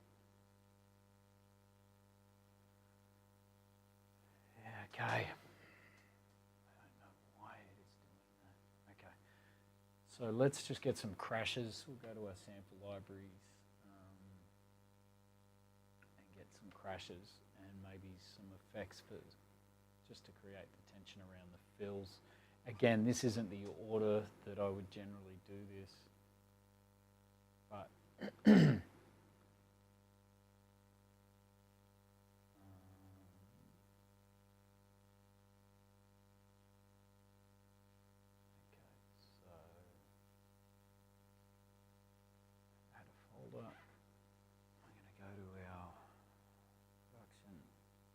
libraries, genres, this one,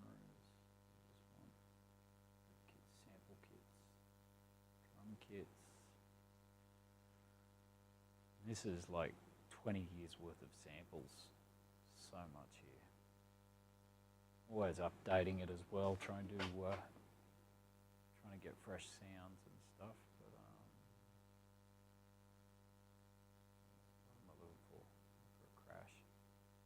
Hats. Here we go. Crash.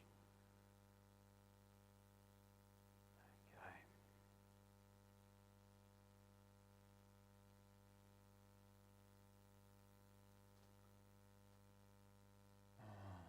Even this is going to be painful. Anyway, it's much better when you've got a drum rack and you can just trigger it and go through the sounds. But let's this a go.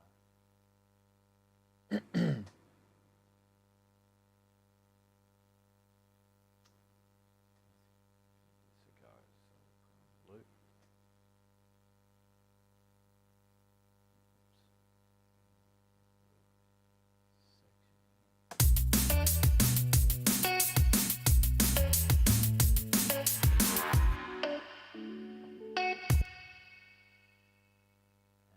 Got a kick there, so we just want to put a crash there. So now what we're going to do is we're going to go through.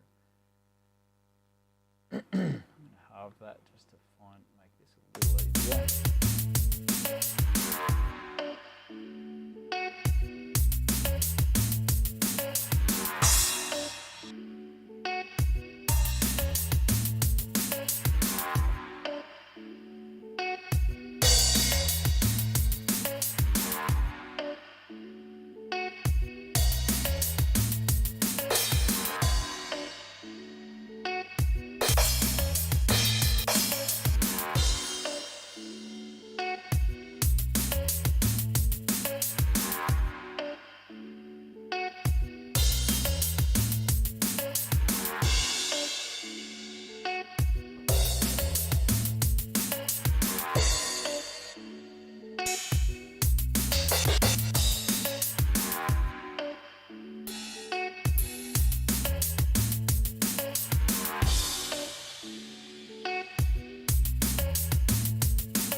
kind of like that one. Okay, so let's take that.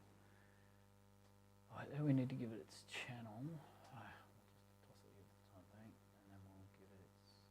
Okay, we can use that. Rename that one. Crash. Okay.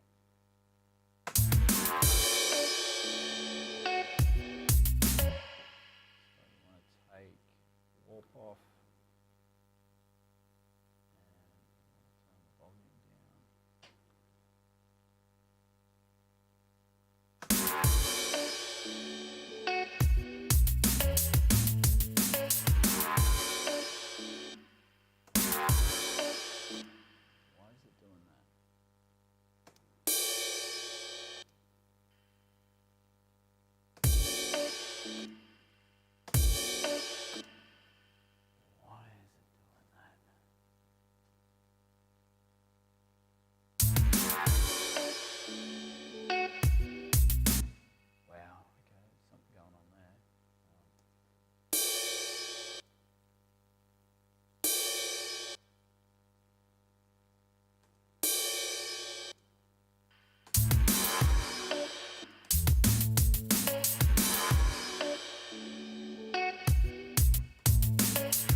Hear that it's like there's two hats there. Something's going on. Unless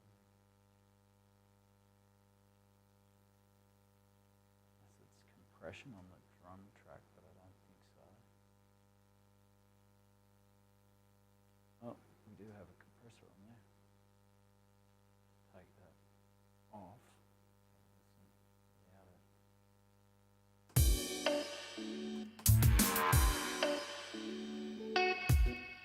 Bloody compression on the drum track. Wow.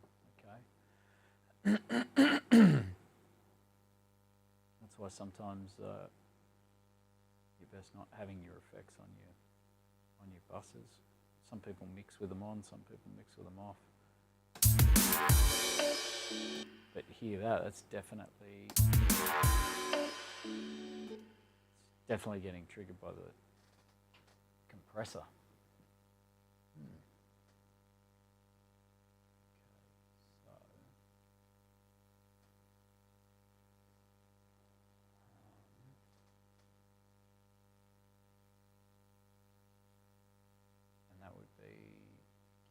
Here maybe triggering that, because if I delete that and I put the compressor back on,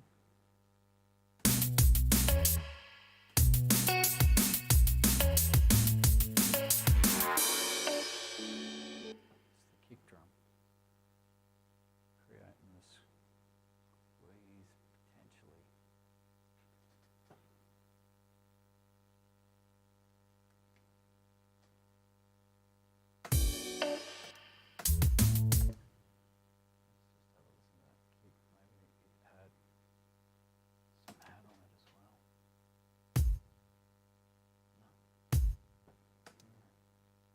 Air on it, but there's no crash or how.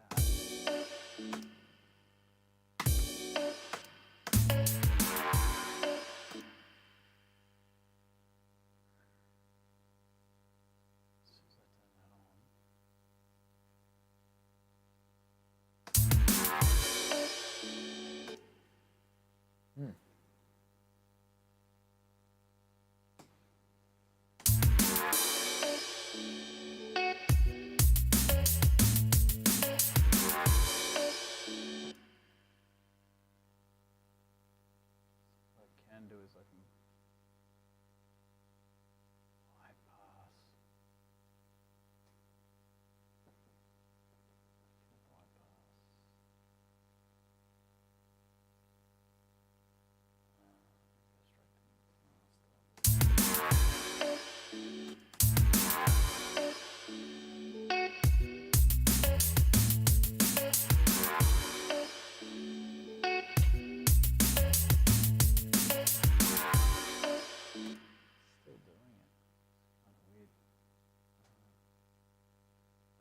Figure that one out. That's a mixing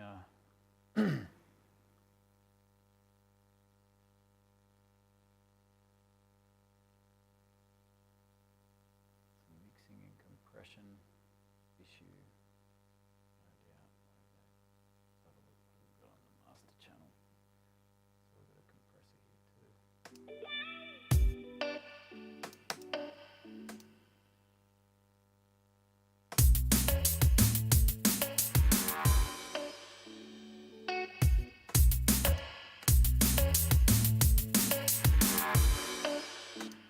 It's doing it there as well.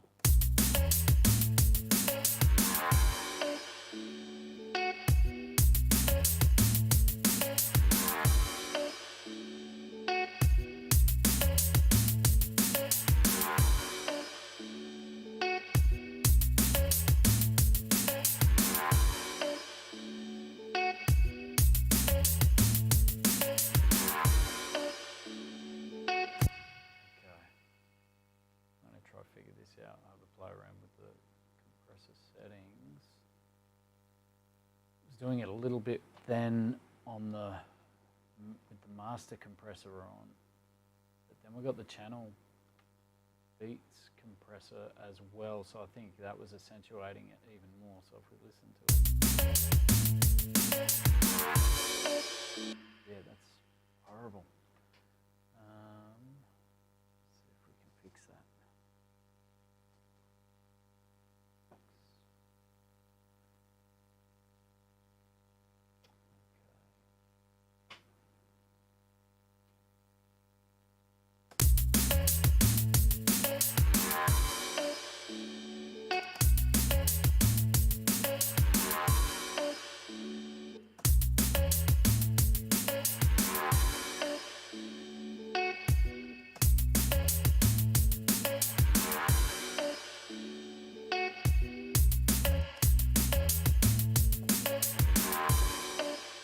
That's better.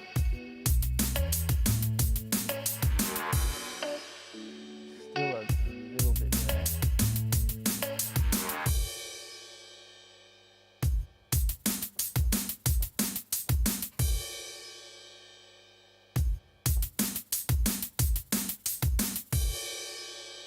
That's the threshold. Okay.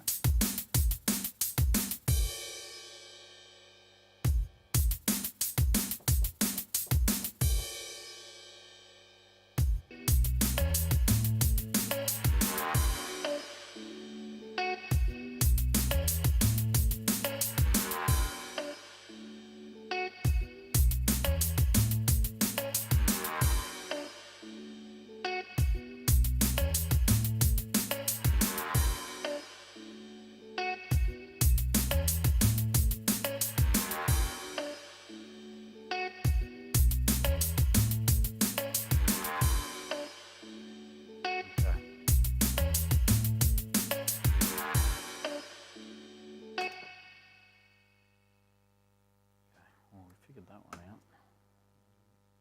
Now, another thing, like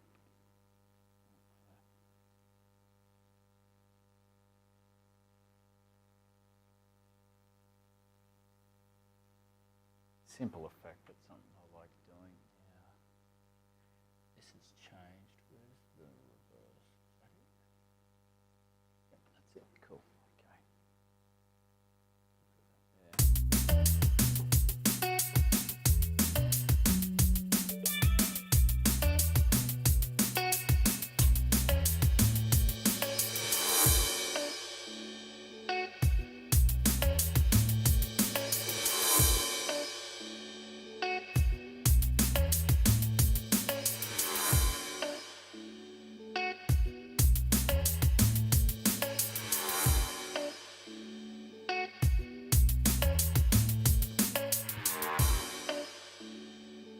Doesn't need to be there,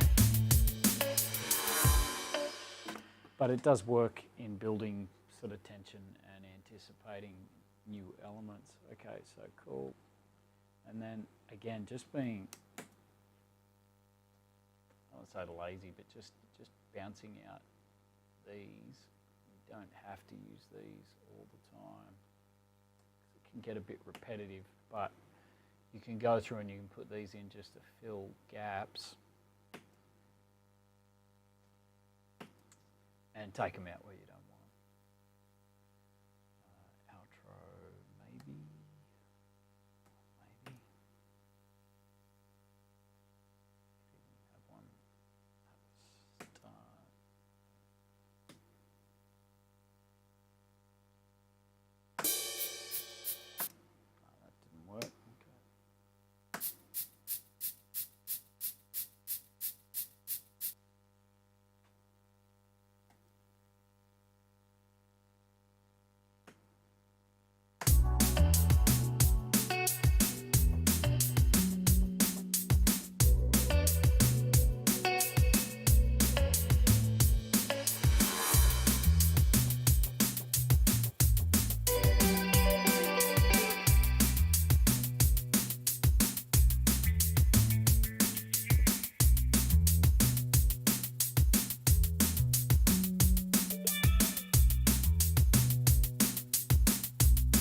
So I'm going to throw some EQs on these drum parts.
Some of these tracks. On the off chance maybe one of them clears up our corruption we've got with Midi files. Okay. This one. Having a listen to some of these samples though. They're not active, but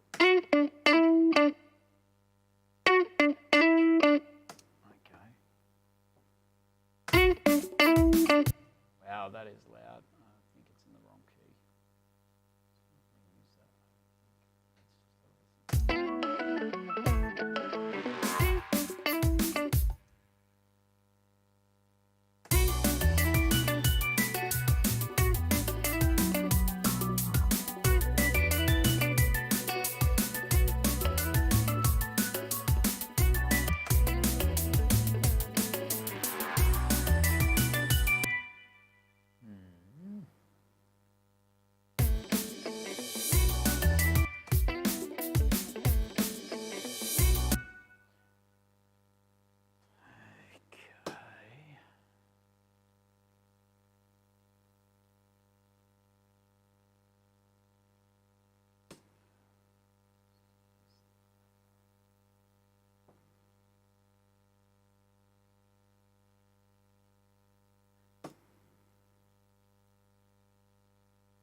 I've got to remember when I'm doing this to not sit here with my mouth open at the screen.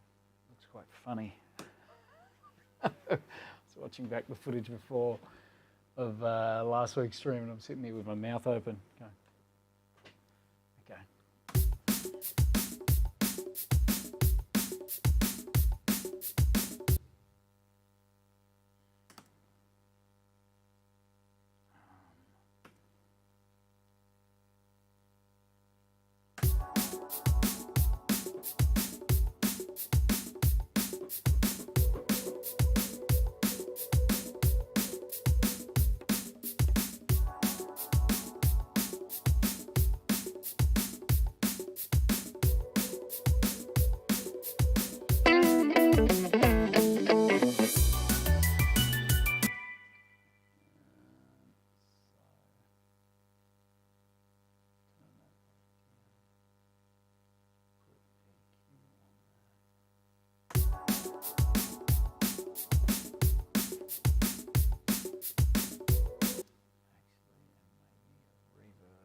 sample I had sitting in there muted, potentially because it won't work, but just bear with me.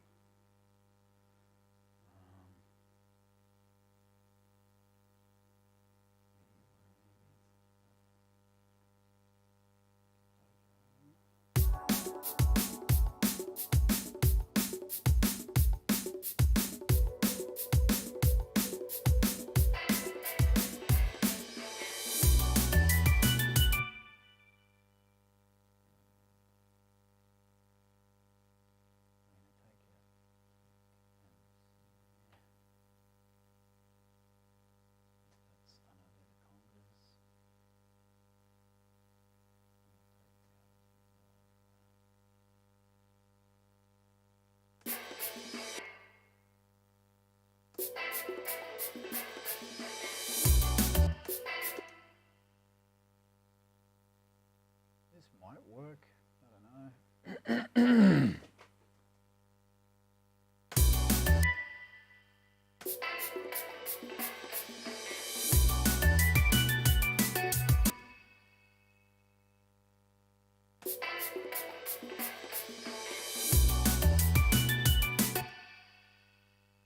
Quite the right EQ. Oh shit, I just adjusted the wrong EQ on a different reverb.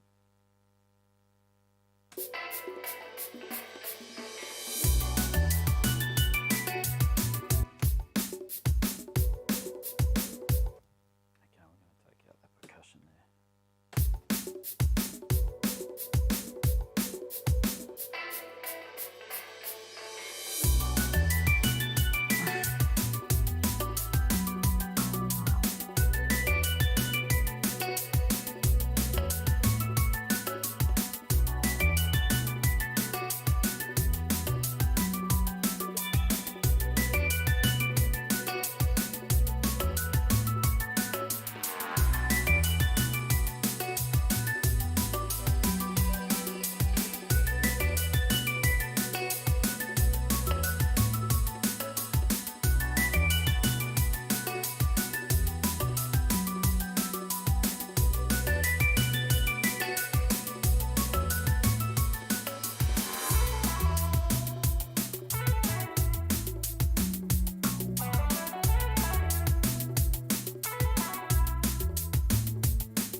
We've got to drop out some of those hats in that part, slow the track down. Might take out these ones.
Might have overdone it with the reverse.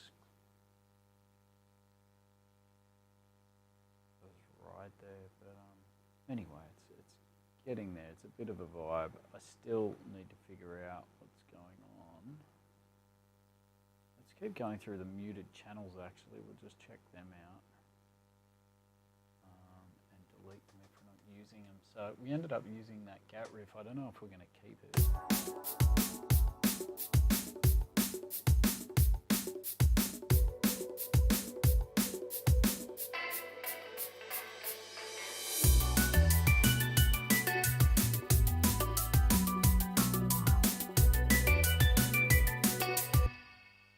Might need to be tightened up, maybe.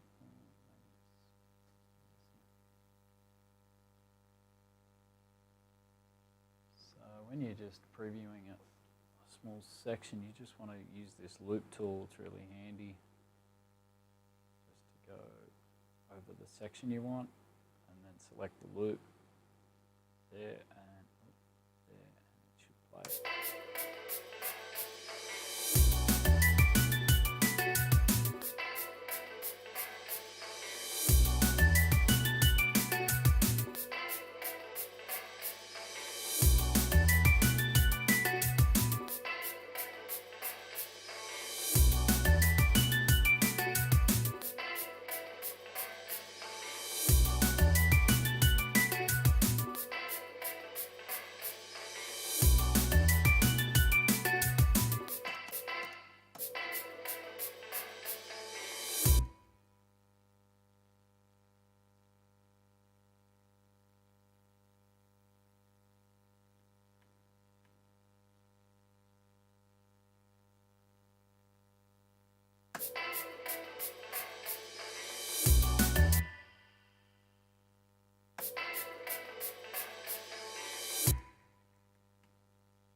I don't know, I'm not 100% sold on it, but it's okay. Let's have a listen to this last sample here, see what this is. Wow,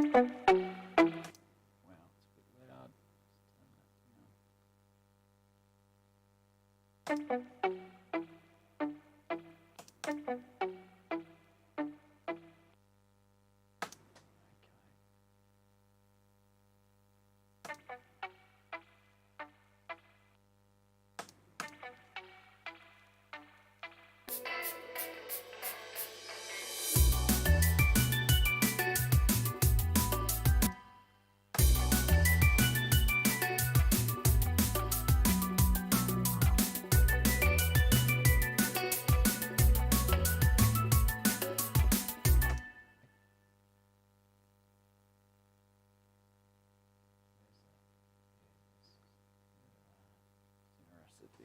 Sounds like.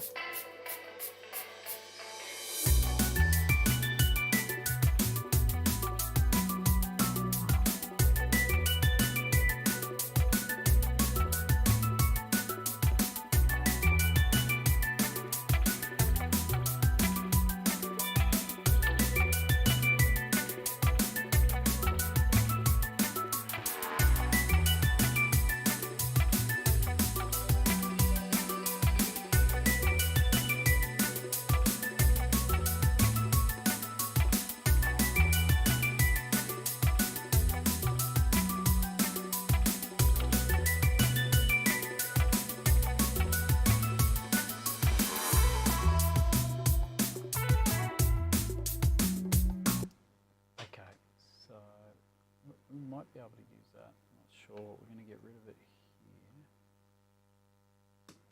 and everywhere else. It might be a bit much, but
I don't know if we're even going to keep this. There's a lot of elements in there. You want them to breathe. You want them to have their own space. It's getting a little cluttered. That's probably why I had this track muted, but I didn't want to just delete it without checking what was on it. And taking it through its motions and seeing whether it's even a valid sample that we could keep in there just to switch it up. Because ideally, like at the moment, we're just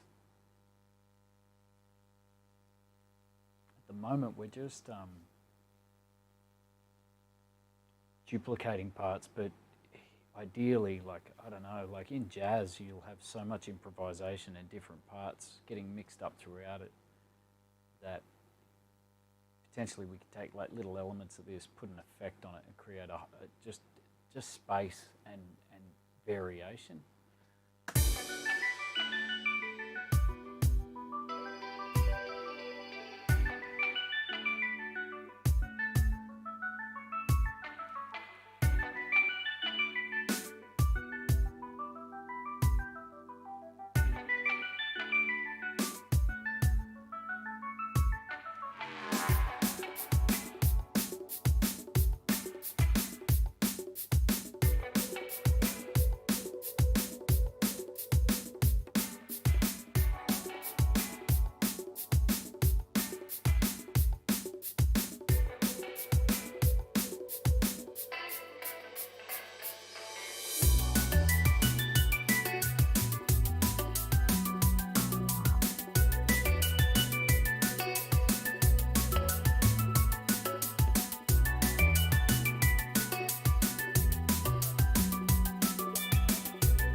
Checking out some of these loops that we've got here that we haven't used.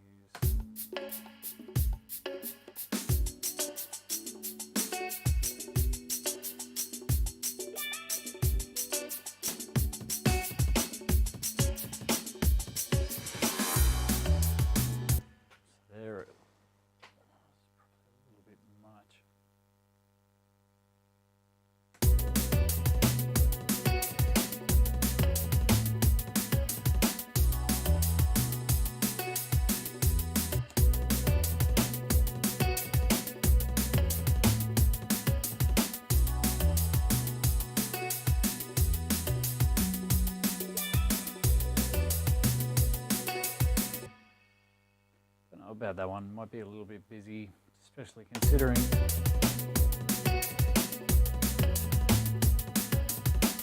there is something about it I like. Maybe if we were to EQ it,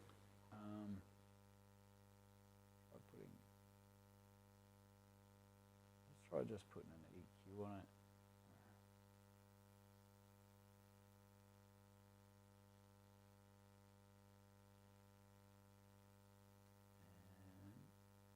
I actually like, I think I like the kick shuffle.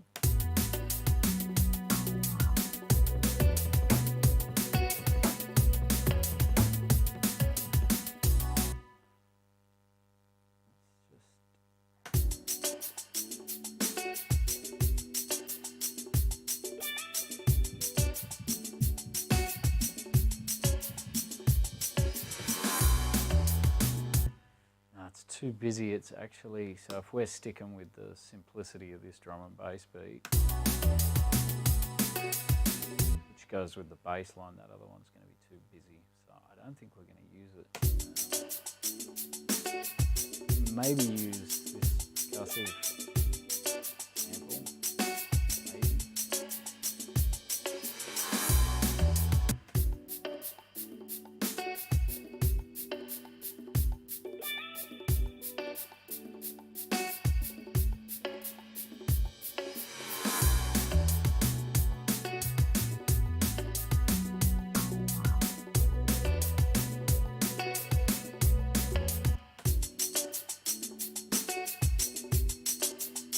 Sure though, it's a bit busy as well.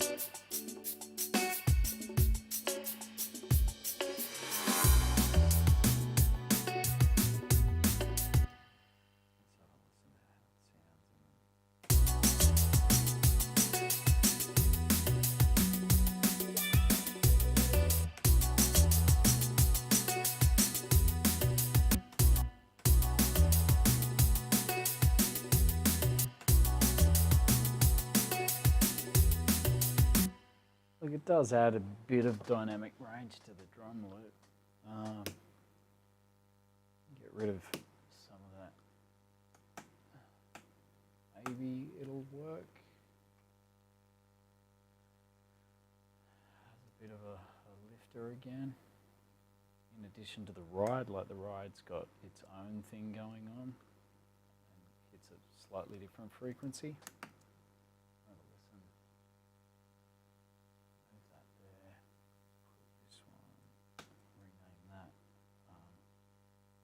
Some sort of shaker, I think. Shaker 2.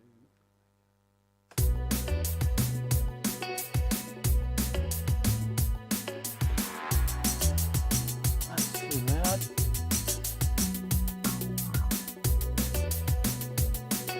There we go. Maybe ban that.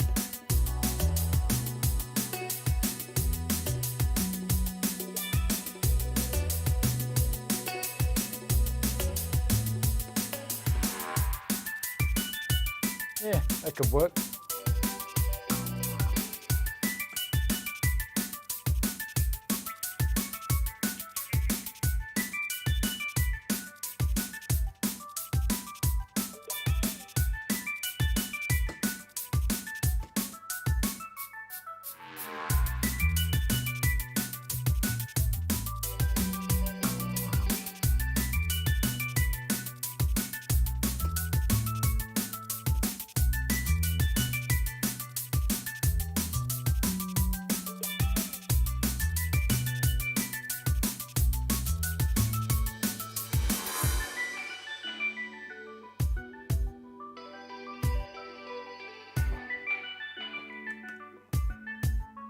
Don't know about that guitar.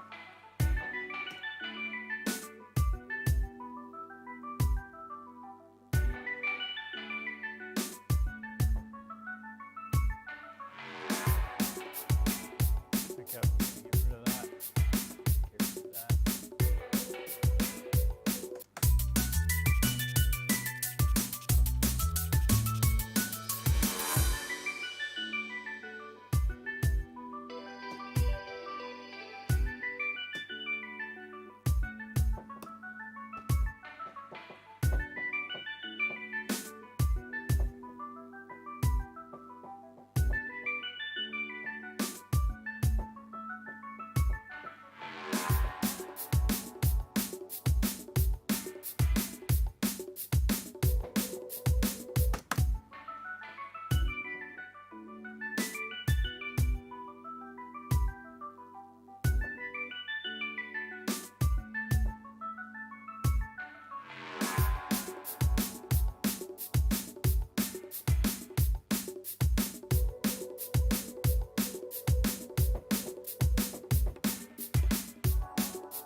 Not 100% sold on that guitar part, but it's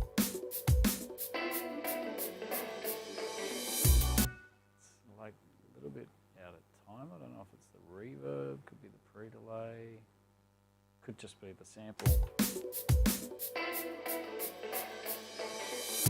Actually, it might have been the pre-delay.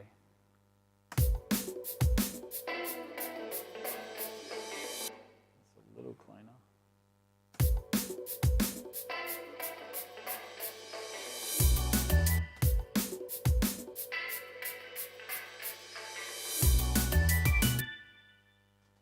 What would be cool is if I could put in place the automation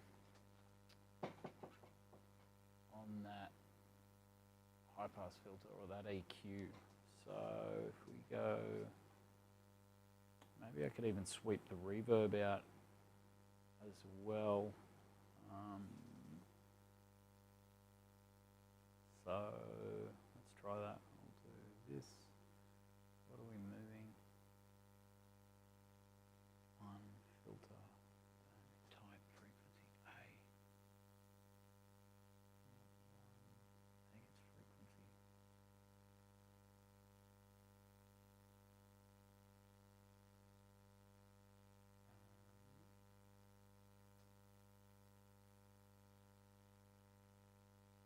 It is, yeah, okay, so I'll do that.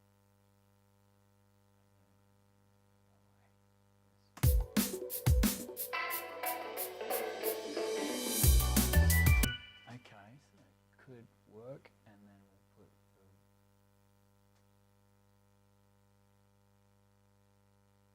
it's either that way or the reverse.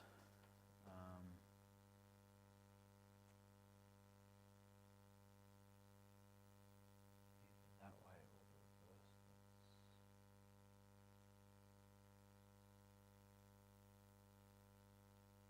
Let's have a look. I've also got the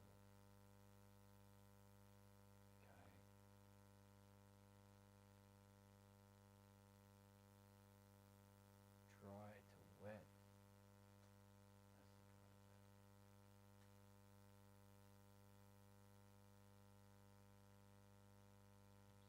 Here we go. Dry to wet. There we go. So might start off dry, which would be yeah, maybe. Yeah, it would be. We'll go to wet. Okay, cool.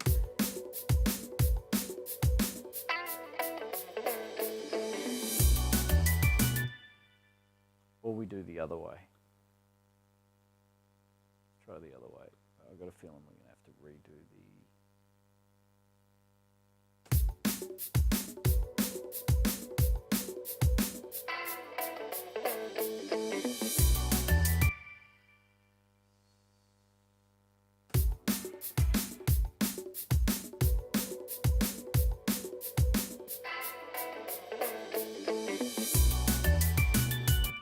but we're going to have to redo the EQ the other way around, I think. So get rid of that. Set that. Bring that one down.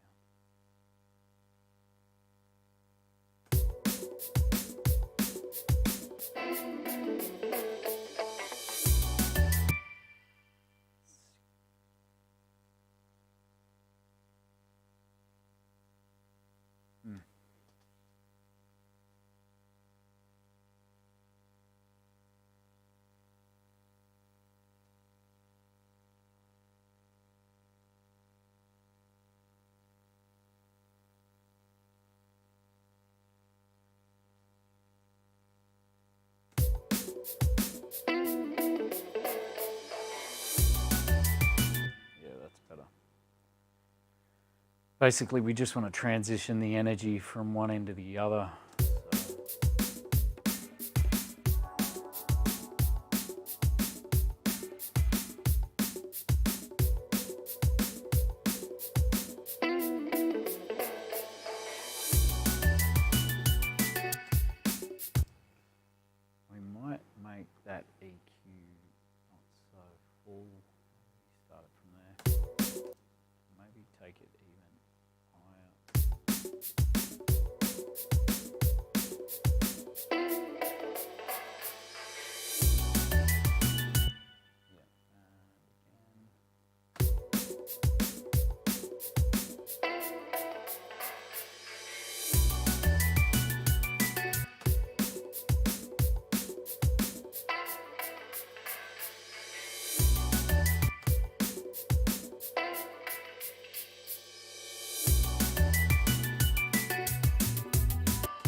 Murray Landry, how you doing? How you doing? Good to see you. Sorry, I hope you weren't there long. I was in the zone. We're having a play around with this is a track I've been producing for the wife. We started working on this a couple of years ago, and it's very different to what you're hearing here to a degree. It's basically a soul track, but I'll show you quickly. This is the actual track.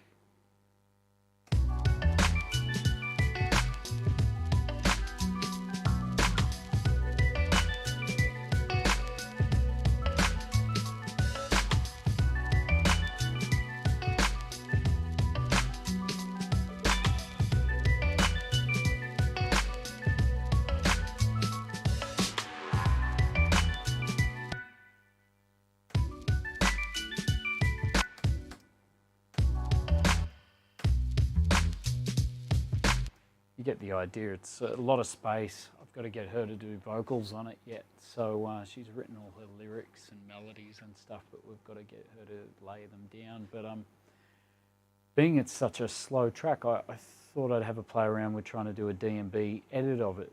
And basically that's what we're doing here. Just, yeah, this is our Hit and Switches show. This is me committing to getting in the studio and doing something. And kind of been a little bit cock-blocked with our show today in the sense, but this is typical of production when you get in the studio. For some reason, this particular project, I've actually got to open up another project and see if it's an Ableton error or a project error, but this particular project won't let me insert any Midi tracks, which is a real problem.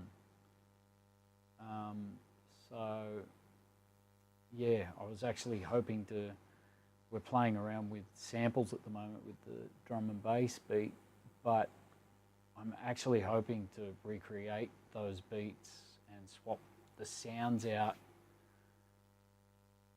with a drum rack, which is just a standard Midi channel, but I'll show you what happens. Every time I try and open a Midi channel, the whole thing just crashes. So I've sent a crash report to Ableton. And let's just save where we're at with this. Collect all and save.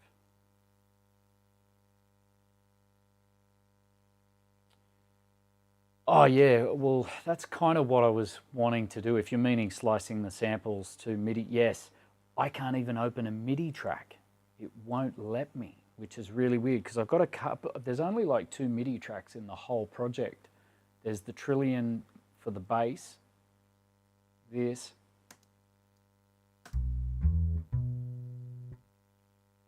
and then there's the arpeggiator, which is using Arturia.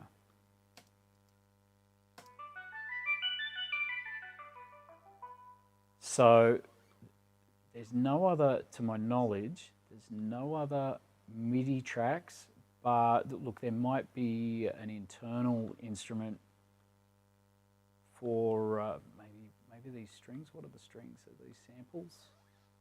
They look like a sample, yeah.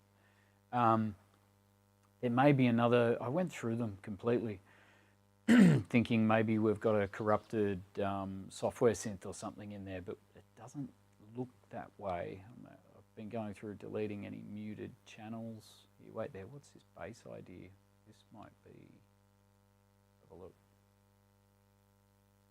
Yeah, I don't know what's going on. I got a printout of the crash report and I've sent it to Ableton.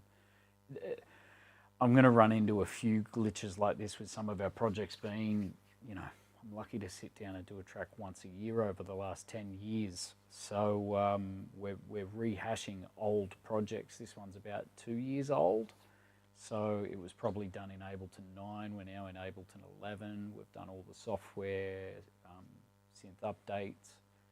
So we're going to run into hurdles. I even did this on the laptop behind me here, not actually on this computer. This computer's more than capable of the heavy lifting. Like, we bought this for video editing.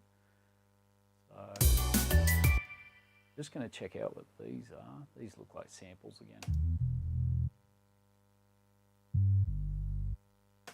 dark and nasty.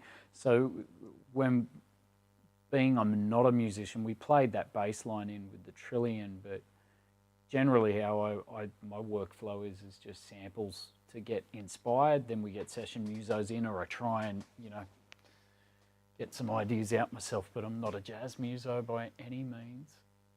I'm going to have a listen to this. I'll mute the other bass parts. We'll see what this is.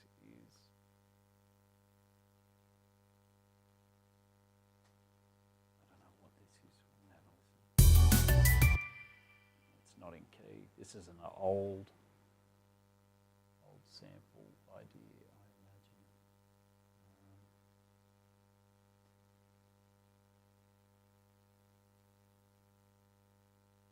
I just need it just on its own with the beats, maybe. So we'll just go bass and beats. If we're not going to use it, I'll just delete them. Less tracks, less problems, hopefully.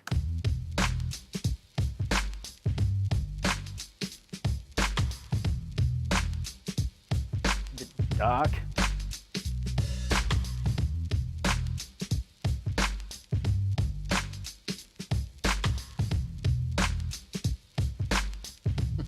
I like that. Totally different vibe, but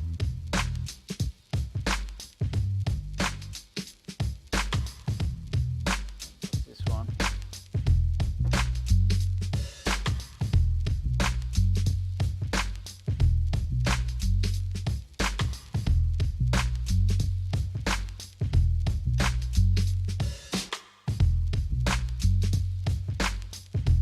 There we go. So that would have been the original sample that we used to inspire the bass line we played on the Trillion, I'd say, because that sounds very similar, almost slightly different progression, but yeah, the break is dope. We snipped it up a little. I think we put some ghost kicks in it. Yeah.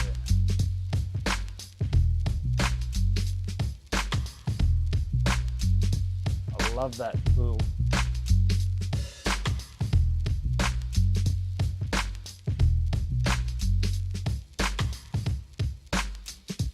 If we turn everything else back on.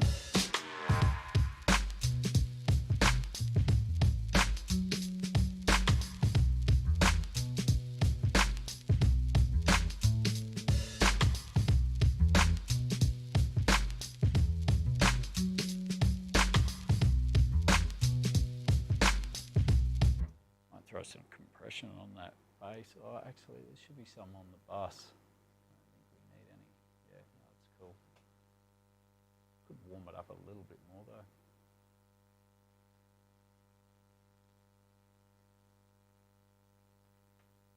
Oh, thank you. I didn't do too much to it.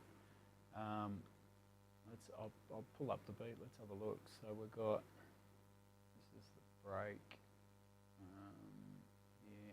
I liked it, but I don't know. I thought it was a little bit busy maybe, but then, and I'd love to, at one point, I don't know, maybe it's just I'm critical of everything, but I would like to get a drummer in to do parts, and who knows, we may layer the bottom end, like the kicks in, and just keep some of their hats and snares, I'm not sure, but just play the beats. Here we go. Oh, that's the drum and bass one. So you've got, that's the break.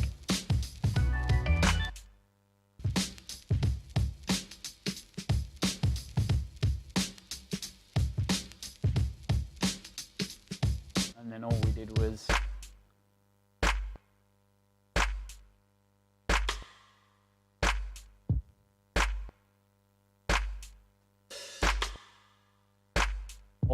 add that. There's not that much here. The little ghost kick and that subtone on that clap. Yeah, anyway. I can't wait to get my machine working.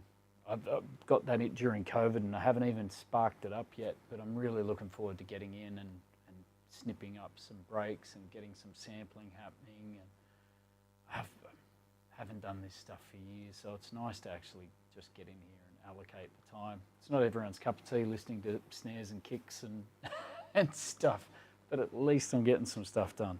This is where it all started for me before DJing.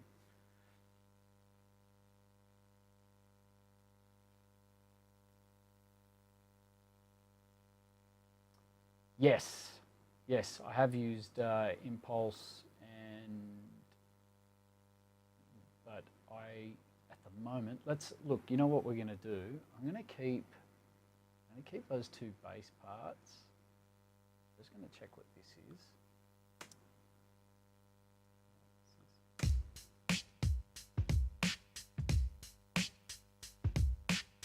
That's just another break I might have snipped up or taken some parts out of.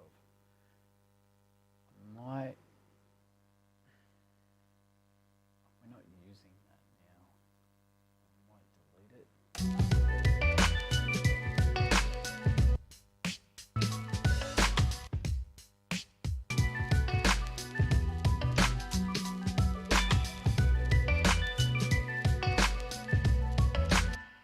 I don't think we need that. We'll delete that out. I'll leave those two baseline ideas. Let's get rid of the beats. We'll bring back in the drum and bass ones and have a listen. Yeah, I've been trying to open Drum Rack or Impulse, but it won't let me, unfortunately. At the moment, because what I want to do is we found a couple of drum elements. So we've got like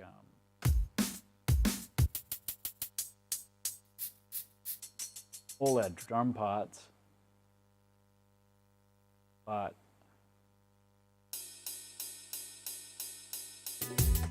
I wouldn't mind actually going in and having control of changing each of the individual sounds, especially the kick and the snare. And to do that, I wanted to throw Drum Rack in and throw some samples in there and start sifting through them. It's so much easier when you got that. But yeah, every time I try it, just shuts down. Let's give it one go though. Here we go. See what happens. Yeah, could be the 9 from 9 to 11. Could be anything. Let's see. Create MIDI track. Here we go. Ready? Press the button. Mother. And there you have it. Crashed thread, main thread dispatch. I don't even understand all of this, but I've sent this to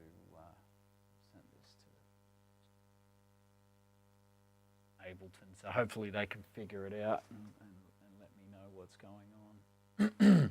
But what I might do, I could probably do a little bit more work with those breakdowns before. I'd prefer to have the drums sorted, but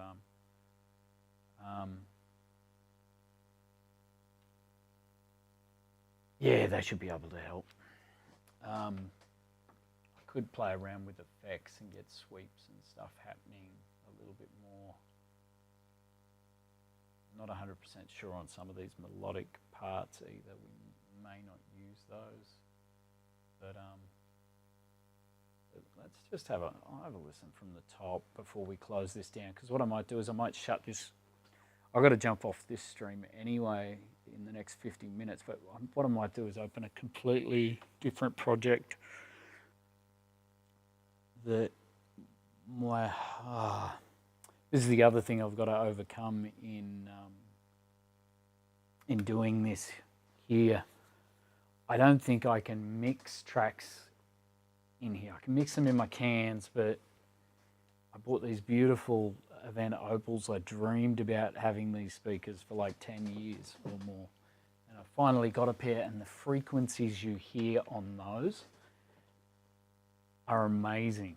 And there's frequencies I'm now hearing in old mixes that I never heard through my headphones, probably because I'm just using $300 you know, DJ headphones. Maybe if I invested in a decent pair of studio headphones, it'd be a different thing.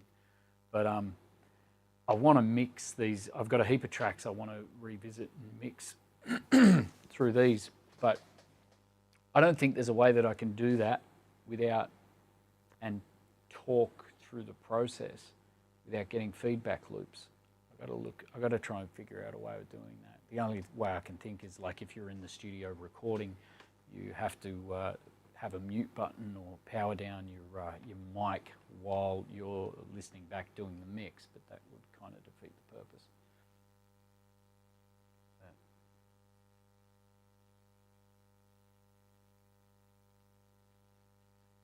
Maury Landry, all good, all good. Big love. Thank you for coming through. Thank you for coming through. I'll catch you around the traps, no doubt. I think we're back on doing a music stream later on this afternoon at 4 o'clock. We're going to be doing our Afro-Cuban show and going into a bit of garage and house, something a bit different.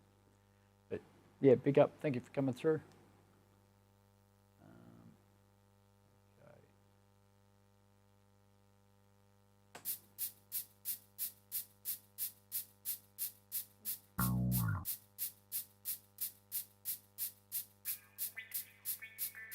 One thing I haven't done, which you want to do with all your samples,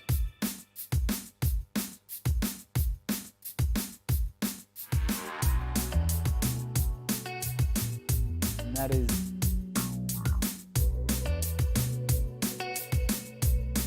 I don't know if this will work or not.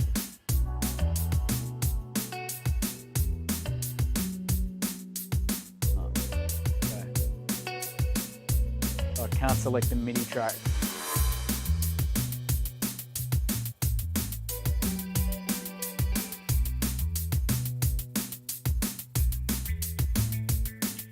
But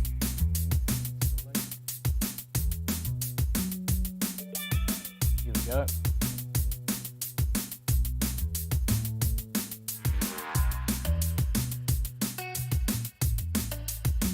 You want to make sure all your samples are set to complex pro. You can set them to texture or tones as well.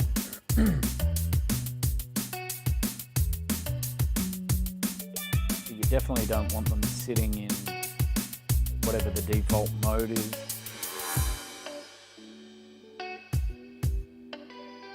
Because it takes away from the quality of the sample.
I should have what key this is in, and I haven't.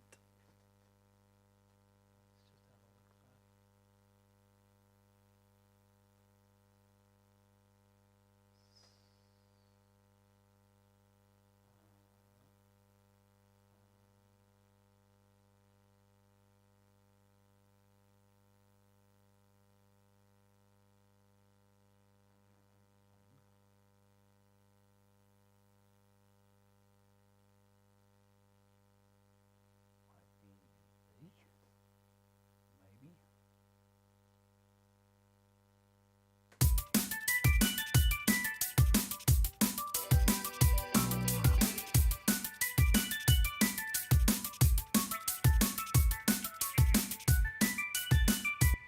I'm going to say it's in B. That's what actually, let's have a look at baseline as well.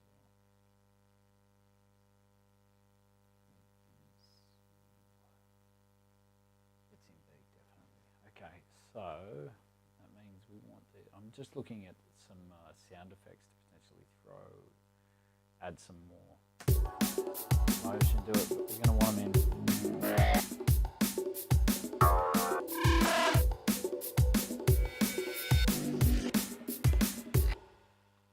So if I just put in B, let's have a look.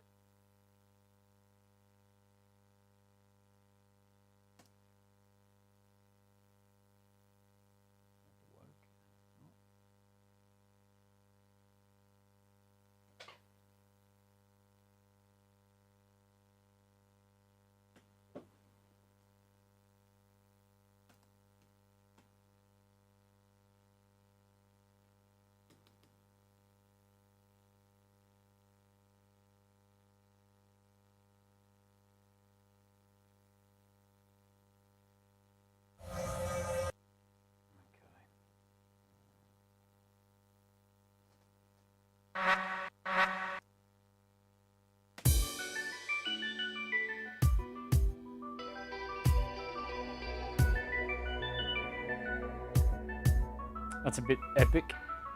Bit gnarly. Want to keep it. That's kind of cool. It's epic, but right key at least. And we can EQ and reverb it.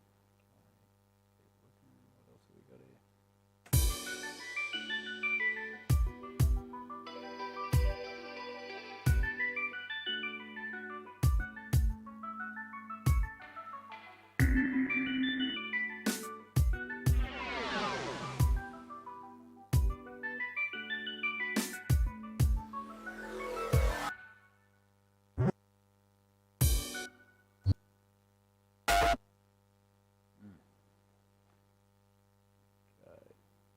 Looks like I've actually got to process some of these.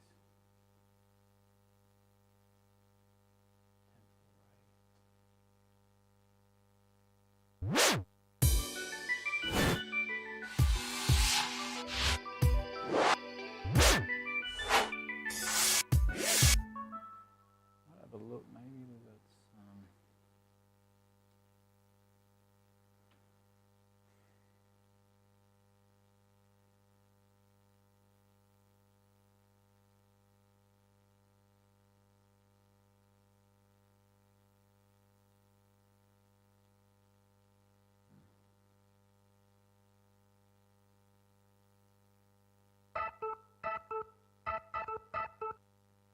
I don't think we need any more musical parts. We just need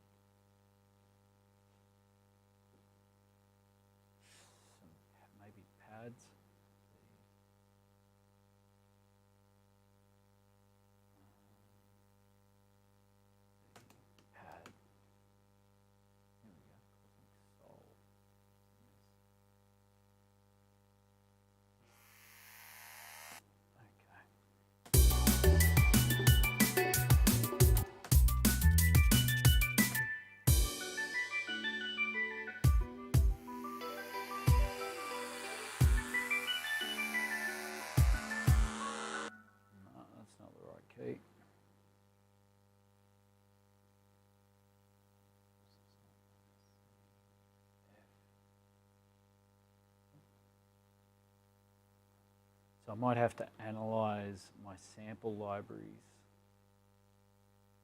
I haven't done it in years. I might have to analyze my sample libraries with mixed in key. And that way, when I'm going through my samples, I can actually find things really quickly just by typing in the key I'm after and the type of thing, which will generally be listed in the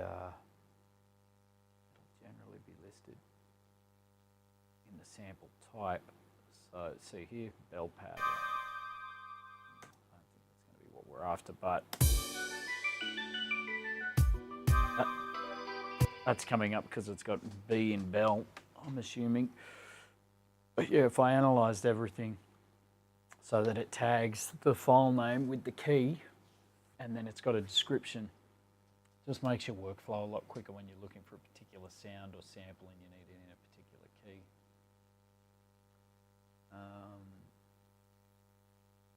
So we may have to do that. That's some homework for me.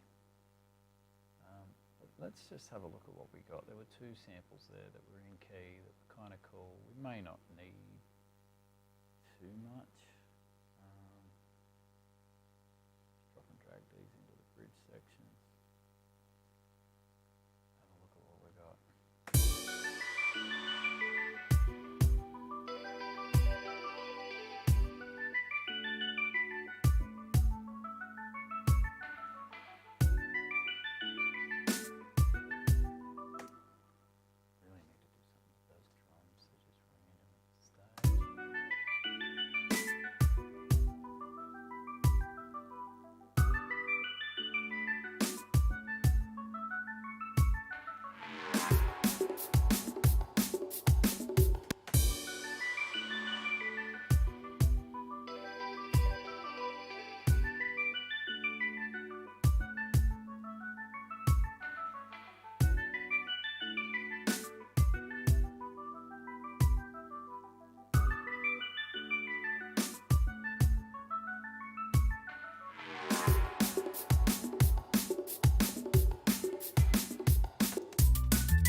Okay, well, it's definitely coming along. What I'm going to do, being we can't get the drum machine working just yet, I'm going to dissect the kick and the snare, separate them, snip them up, put them on their own separate channels again, just for another level of control over the major drum parts. This will be a little to do. Probably should have done this before I bounced it out, but anyway, I wasn't expecting MIDI channels not to work. So essentially we're going to just go in and get one loop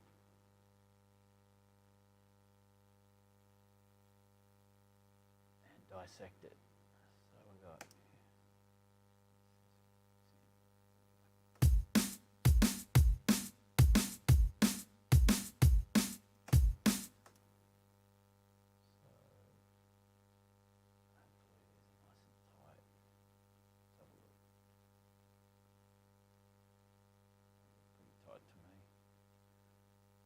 meaning we should be able to just cut on the one, oops, and there we go. Should be able to just cut these one.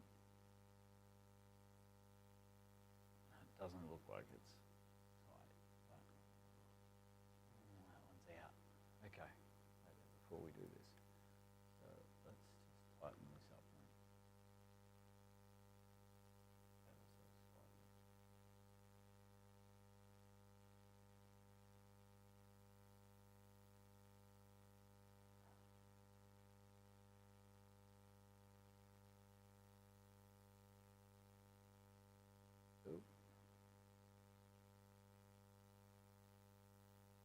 Pretty good. That should be enough, maybe. Okay, so we're going to cut that. Cut that. Cut. Cut.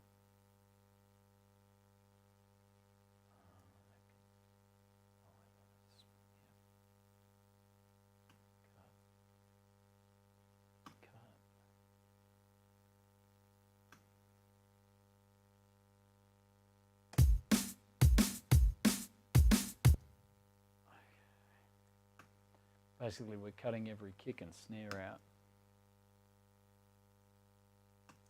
And then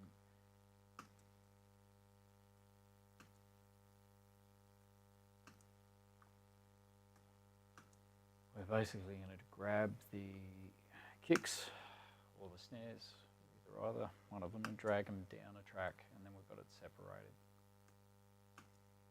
And then I've got a feeling, I haven't done this, but there is the groove function which analyzes whatever you're doing in audio and translates it to MIDI, which means we should be able to then just grab the programming of this beat through grooves and just insert the MIDI file into a MIDI track and then start selecting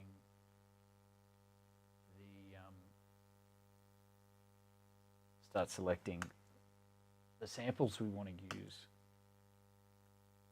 for the beat, which is what we want to do, but the project's not letting us do it currently because there's a bug in there, but hopefully Ableton gets back to us by the time we get to that point anyway.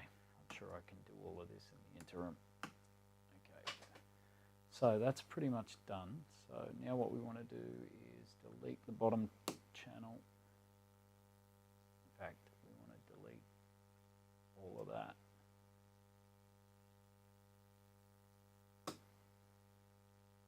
And we want to go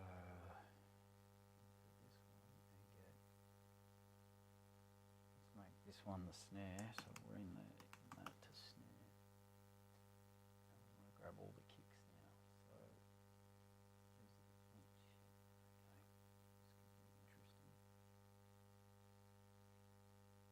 ah, damn. Oh, that sucks. Okay. Oh well. Just grab them manually, pull them down. 1, 2, 4. Would have been nice if I could just go through and select each of them.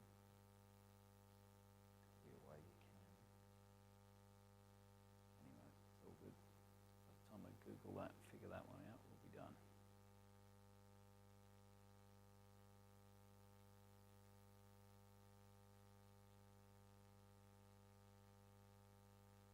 Now, what this essentially allows us to do, it allows you to, allows us to EQ the snares differently to the kick without affecting the other. Okay, so now what we're going to do is we're going to copy and paste that. We can duplicate that out to the same arrangement as above. So there's no kick there. We can get rid of that.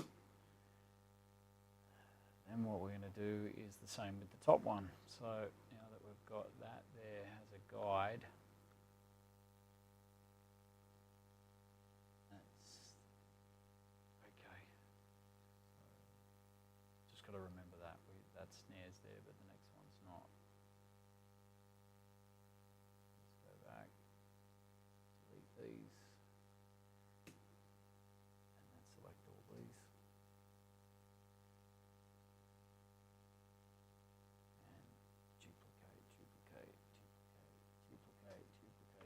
And get rid of that one. Now that should be our beats.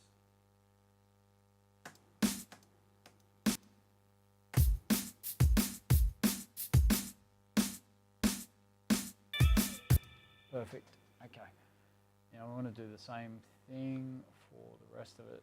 So I think that was it.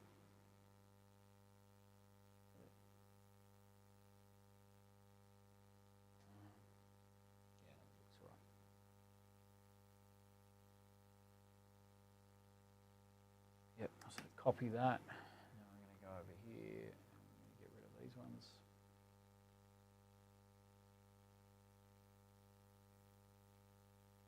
And we're taking them all the way out to there. Okay, so we're going to delete, paste, tube. Oh shit, too far. Bang.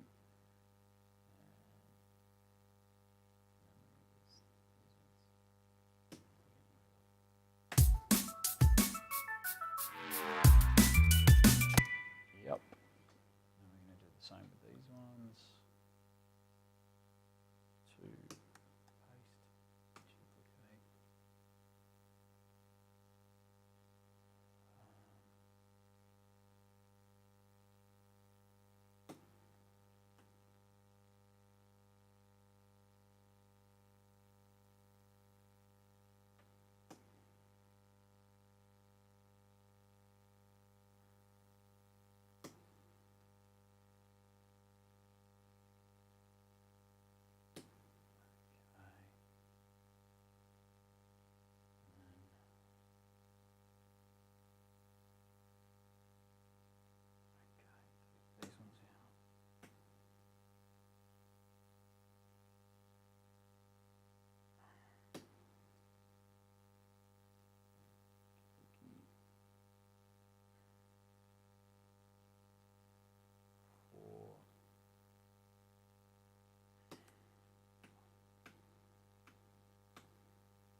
cooler. Maybe what we can do is reverse this one.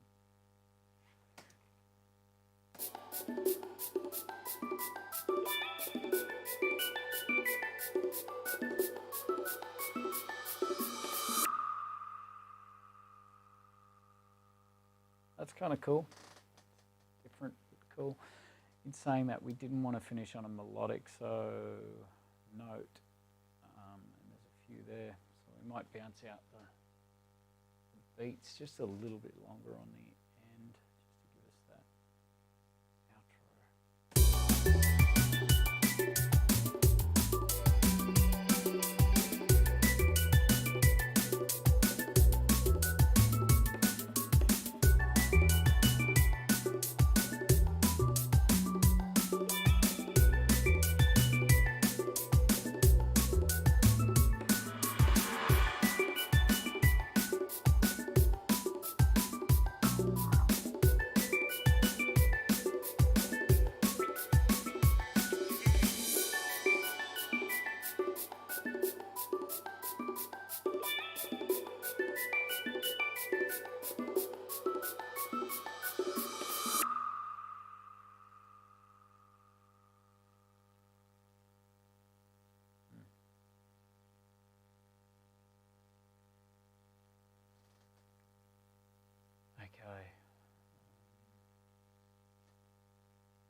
probably enough for today, I think. Let's hope. I wasn't 100% sure on this break here with these parts, and I do need to program the drum fills and the breakdowns. I've got 10 minutes. Let's see if we can do a little bit more. Here we go.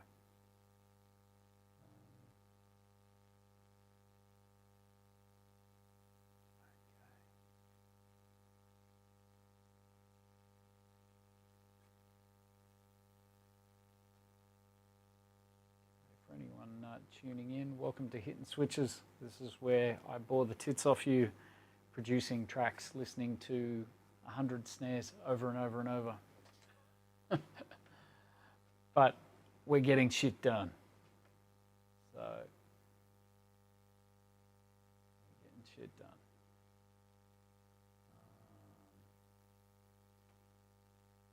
For anyone just tuning in, we're coming live out of the Gold Coast, Australia. We're going to be on again in a couple of hours with a music stream, with a DJ set for you. It's a little bit more entertaining than this.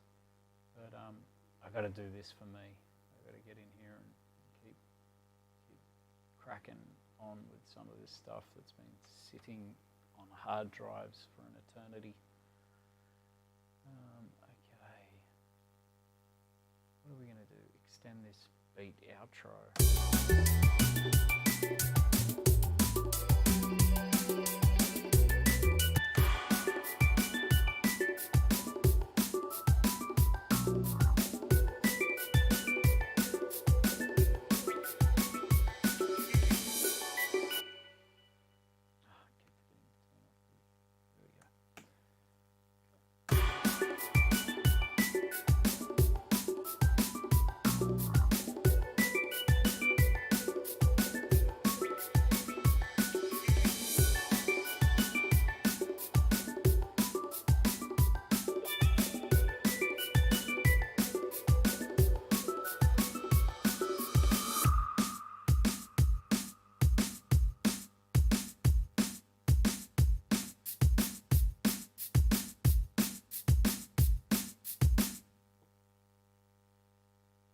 Just going to extend that out like for DJs, so there's nothing melodic going on. It only needs to go for 2, and we might put that sweep effect on the end.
Like that could work. That could be enough. It's not real fancy, but then it's not meant to be at the end.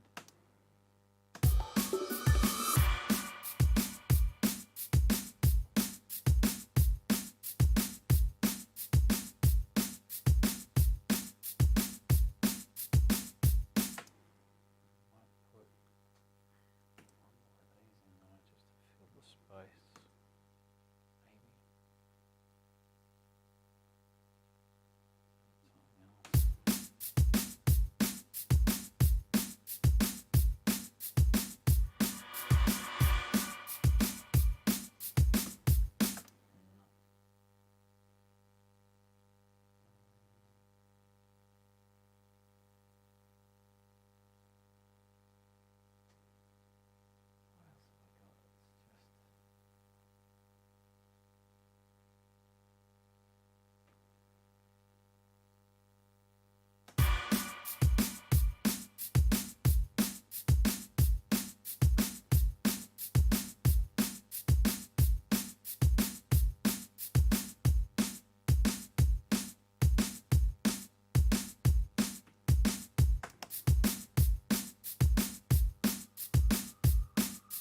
Maybe some of those reverse, even though I've used them heaps, maybe the reverse crash will be enough.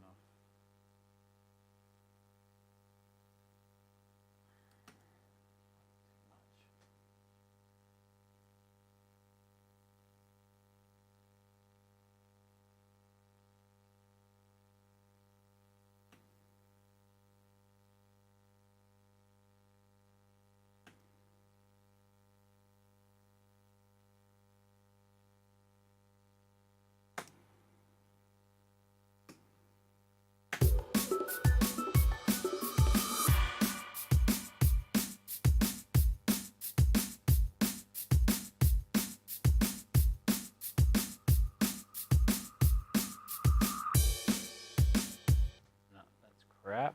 Don't want that. Maybe if I reversed it.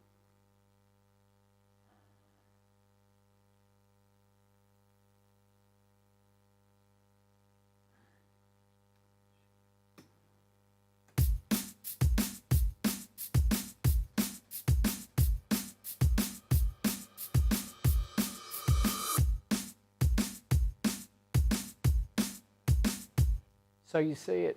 What's up? Welcome in, Raiders.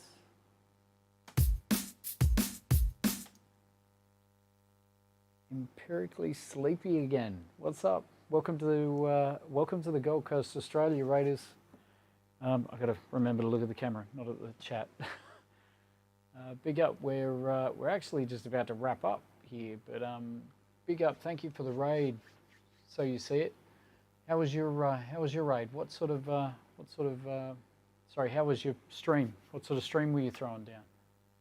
We're just in the middle of doing some editing on a soul track turn drum and bass edit of the soul track, if you will.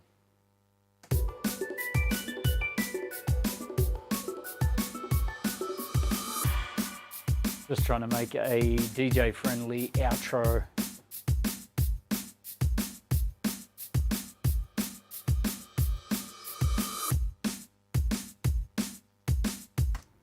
Oh, word. Stream went well. Was making some visuals for dubstep DJ today. Oh, perfect. Awesome. Yeah, cool. I've been thinking about sort of like my background's music, so we do the DJ sets, which gets a lot more momentum than this, for instance. People don't want to hear snares over and over and over unless they're really into music. And even then, like, I don't sit around in production streams all that often as well, because it can be about as exciting as watching grass grow. But I've been thinking about, because this, you'd know there's so much to be done behind the scenes in with the streaming and the animations and the overlays, and you could almost be doing streams of that stuff. Like I've been thinking about doing that, but I don't know. There's still tossing up whether to keep doing this as a stream. I know when you're trying to get to partner, it affects your overall viewer ratio when you're doing something that doesn't pull in a lot of people. I get a lot more when I'm doing the DJing. So, but I do love doing this. A little bit of selfish indulgence. So you're a Oh, awesome. Good to hear. That's how it is, mostly doing the foundation work. Yeah, that's how everything is, though, isn't it? Until you've got your workflow like that. I've been lucky to produce a track once, maybe one or two every year for the last 10 years since I had kids. So, but I've got the burn, and I'm going to try and commit to doing this weekly just to turn out stuff. Yeah, grass growing's awesome. But oh look, there'd be some people that are interested in this stuff, I'm sure.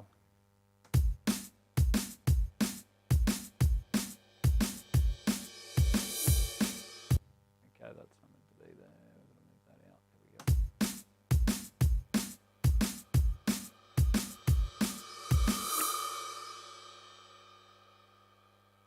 That kind of works all right. Might take that crash out though.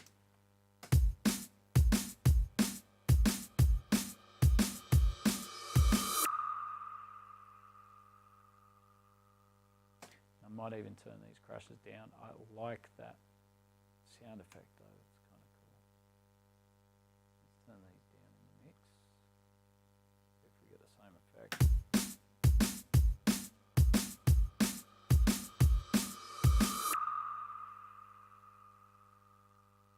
True that, true that. So you say, are you a sister or a brother? How should I refer to you? I can refer to you as fam, that's kind of neutral. But yes, it is fun to do. It is fun to do. There's a lot of cool stuff I want to do, and I know not everyone's going to be into everything that I do, but there's just day-to-day stuff you got to do, you know. I'm hoping to actually, once the rain stops here, whereabouts are you based?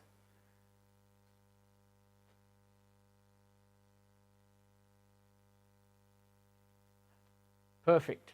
Depends on the day. I like it.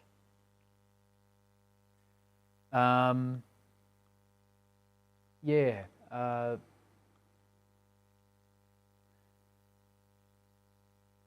Northwest US. Yeah, cool, cool. Awesome. Now, where are we with this? I think we're almost done. We're meant to be chiming off now. I'm actually coming back to do a DJ set later. But yeah, like you said, it is a lot of fun just hopping on, doing some of the behind the scenes stuff.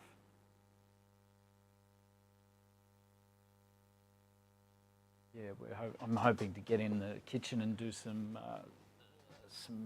food prep sort of stuff. We've got a yard full of food from doing permaculture.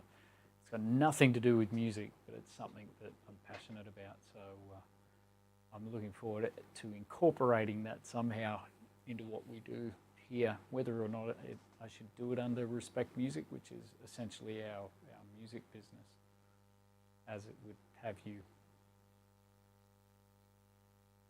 assume. What time is it there? I've got, let's have a look, 9 p.m. There you go. Is it 9 p.m. for you, approximately? Yeah, cool.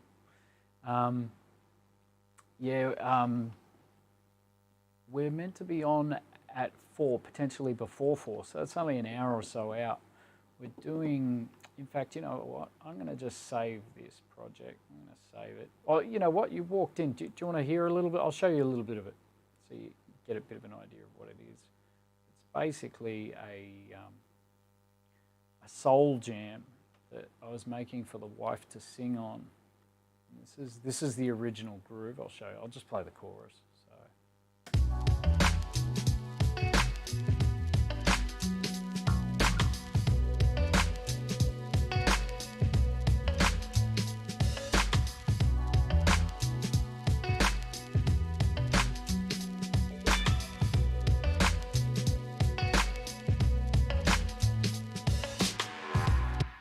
So that's the chorus. That's the groove. We haven't laid down the vocals or anything yet, but anyway, it's 90 BPM. So I figured I'd have a play with trying to make it doubling up the tempo and doing a D&B mix, which is coming along, but we hit a bit of a hurdle in the sense that Ableton won't let me load any Midi tracks, and I can't get any drum machines or samplers in there, which are really handy for switching out snares and kicks and really fine-tuning your sound with the track. So but this is it using samples as a guide.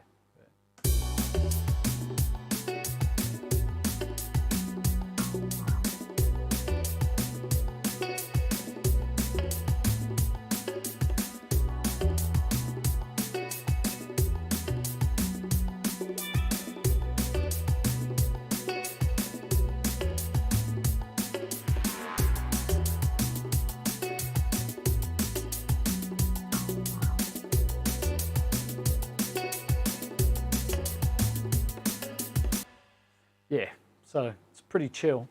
And those drums are just generic drums that we got from a sample. But like I said, I'm hoping to put in a drum rack and actually replace the kicks and the snares and come up with something that's a little bit more jazzy, I guess, just to go with the soulful vibe of the track.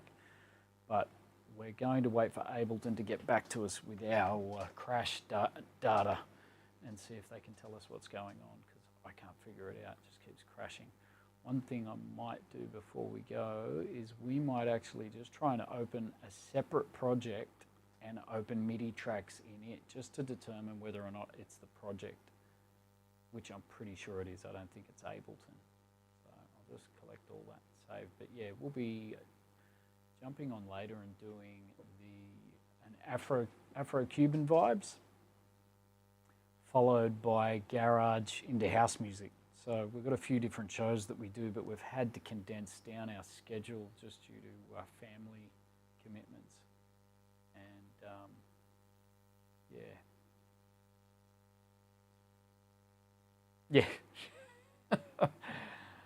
yeah, troubleshooting. That's what, half of the time I'm on late because I'm troubleshooting. We have like up to 6 cameras set up in here. I got a bit of a motto I need on a t-shirt almost: more cameras, more problems. It's they've all got a mind of their own. It's like sometimes you just turn it off, turn it on, and oh, we're working again. I didn't do anything different. Sometimes that doesn't work, and I've just got to unplug the HDMI leads and plug them back in, and then we work. Go figure. Must be the moisture in the air.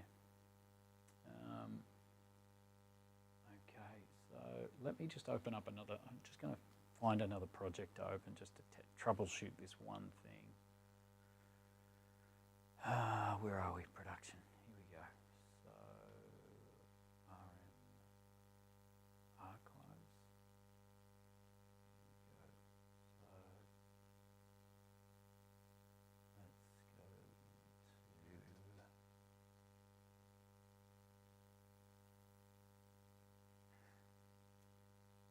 I don't even know where this project is. So many old projects.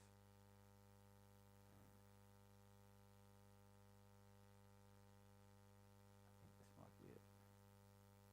Hopefully this is the, this 2017, that is definitely not the most up-to-date version.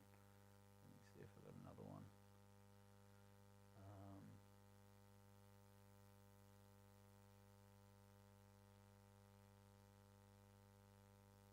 Empirically Sleepy again, big up. Thank you for coming through, much love.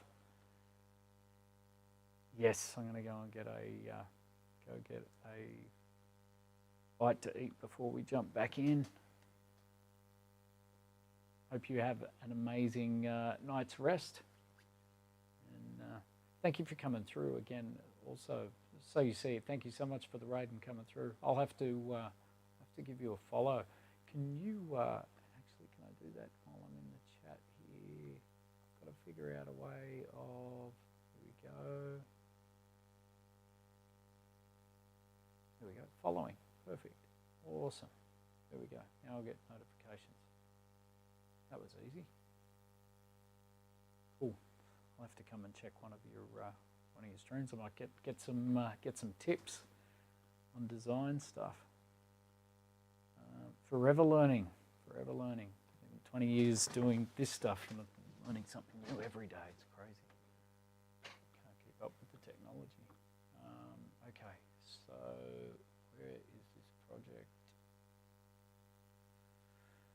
Might be under workplace, collabs. Here we go, this looks better. 2019, 2021, okay, this is looking better. Here we go, 24th of June, 2021, this is the one.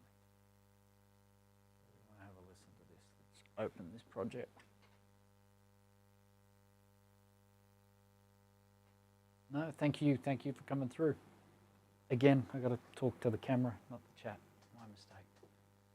It's like, hi, thank you for coming. Okay. Hopefully this project doesn't look very tidy.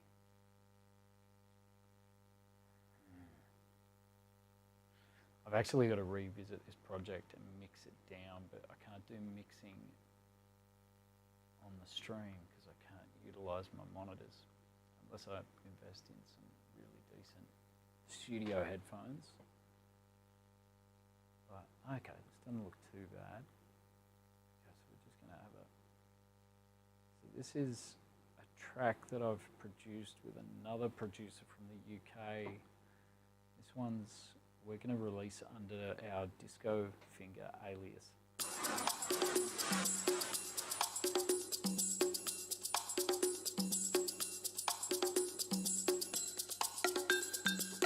From memory, the kick drums need a bit of TLC on this mix down.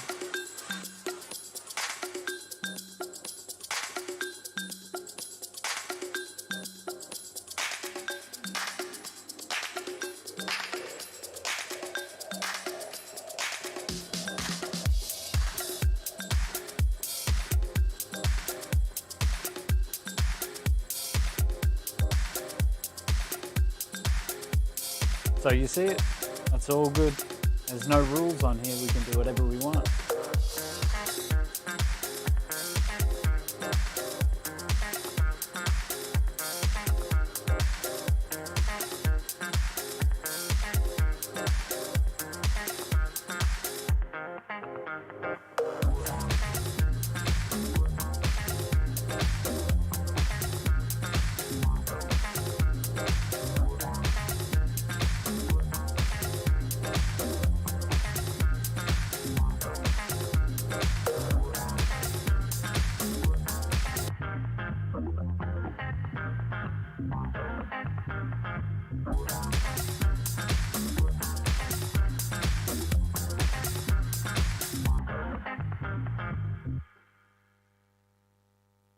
I've got to clean this up a bit. The mix is very messy. That bass is very muddy, but we will fix it up. Now, what I wanted to do with this is I just wanted to see if I can insert a MIDI track into this without it crashing like the last project. Nope. There you go. Okay, good to know. Good to know. We have an Ableton Live Universal issue. It isn't the project. This could be a number of things. It could be our plugins. Could be our plugins. I'm gonna have to figure this out though. Oh joy. I hope I don't have to do a full install and uninstall. But I can't have Ableton with no MIDI. Anyway. That's us for this afternoon. We're going to get out of here so we can come back a little bit later. But big up to everyone for thank you again. So you see, thank you so much for the raid and coming through. Everyone else, wait there, let me get back. I'll quickly show you a quick promo of what we've got coming up this afternoon. Or evening or this morning, depending on where you are. Where are we?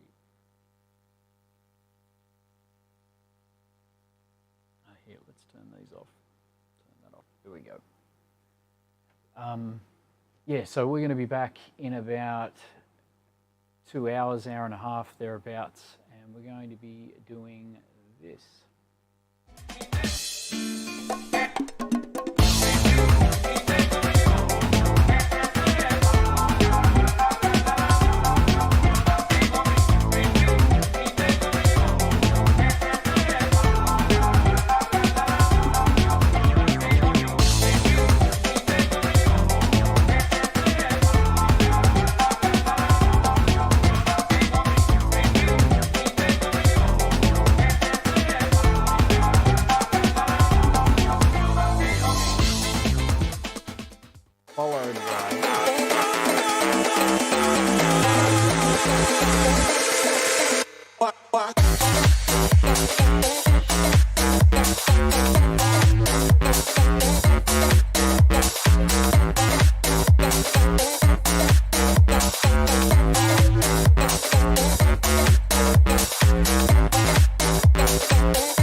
yeah, that's going to be us in about an hour and a half. So we'll might catch you a little bit later on. But thank you again for coming through. Big love from the Gold Coast, Australia. Love, respect, and music always. Let's see who we can raid out to. Have a look.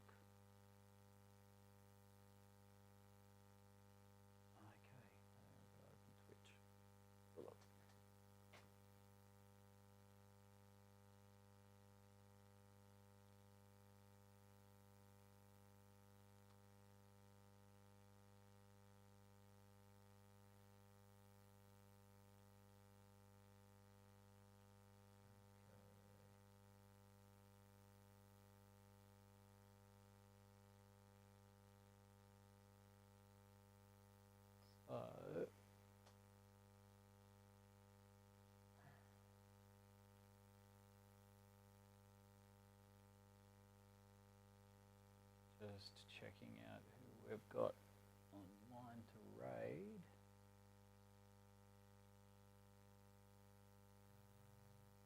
Oh, here we go. Let's go over and let's raid my man Aristotle.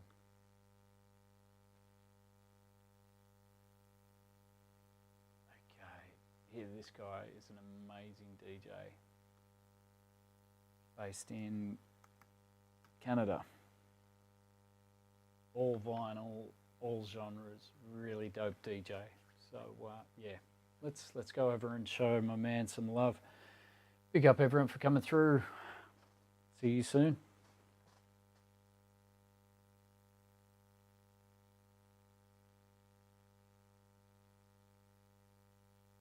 And counting down.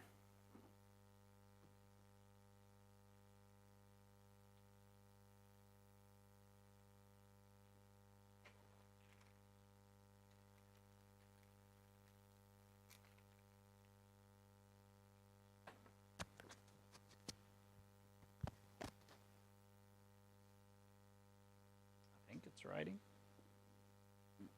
Maybe.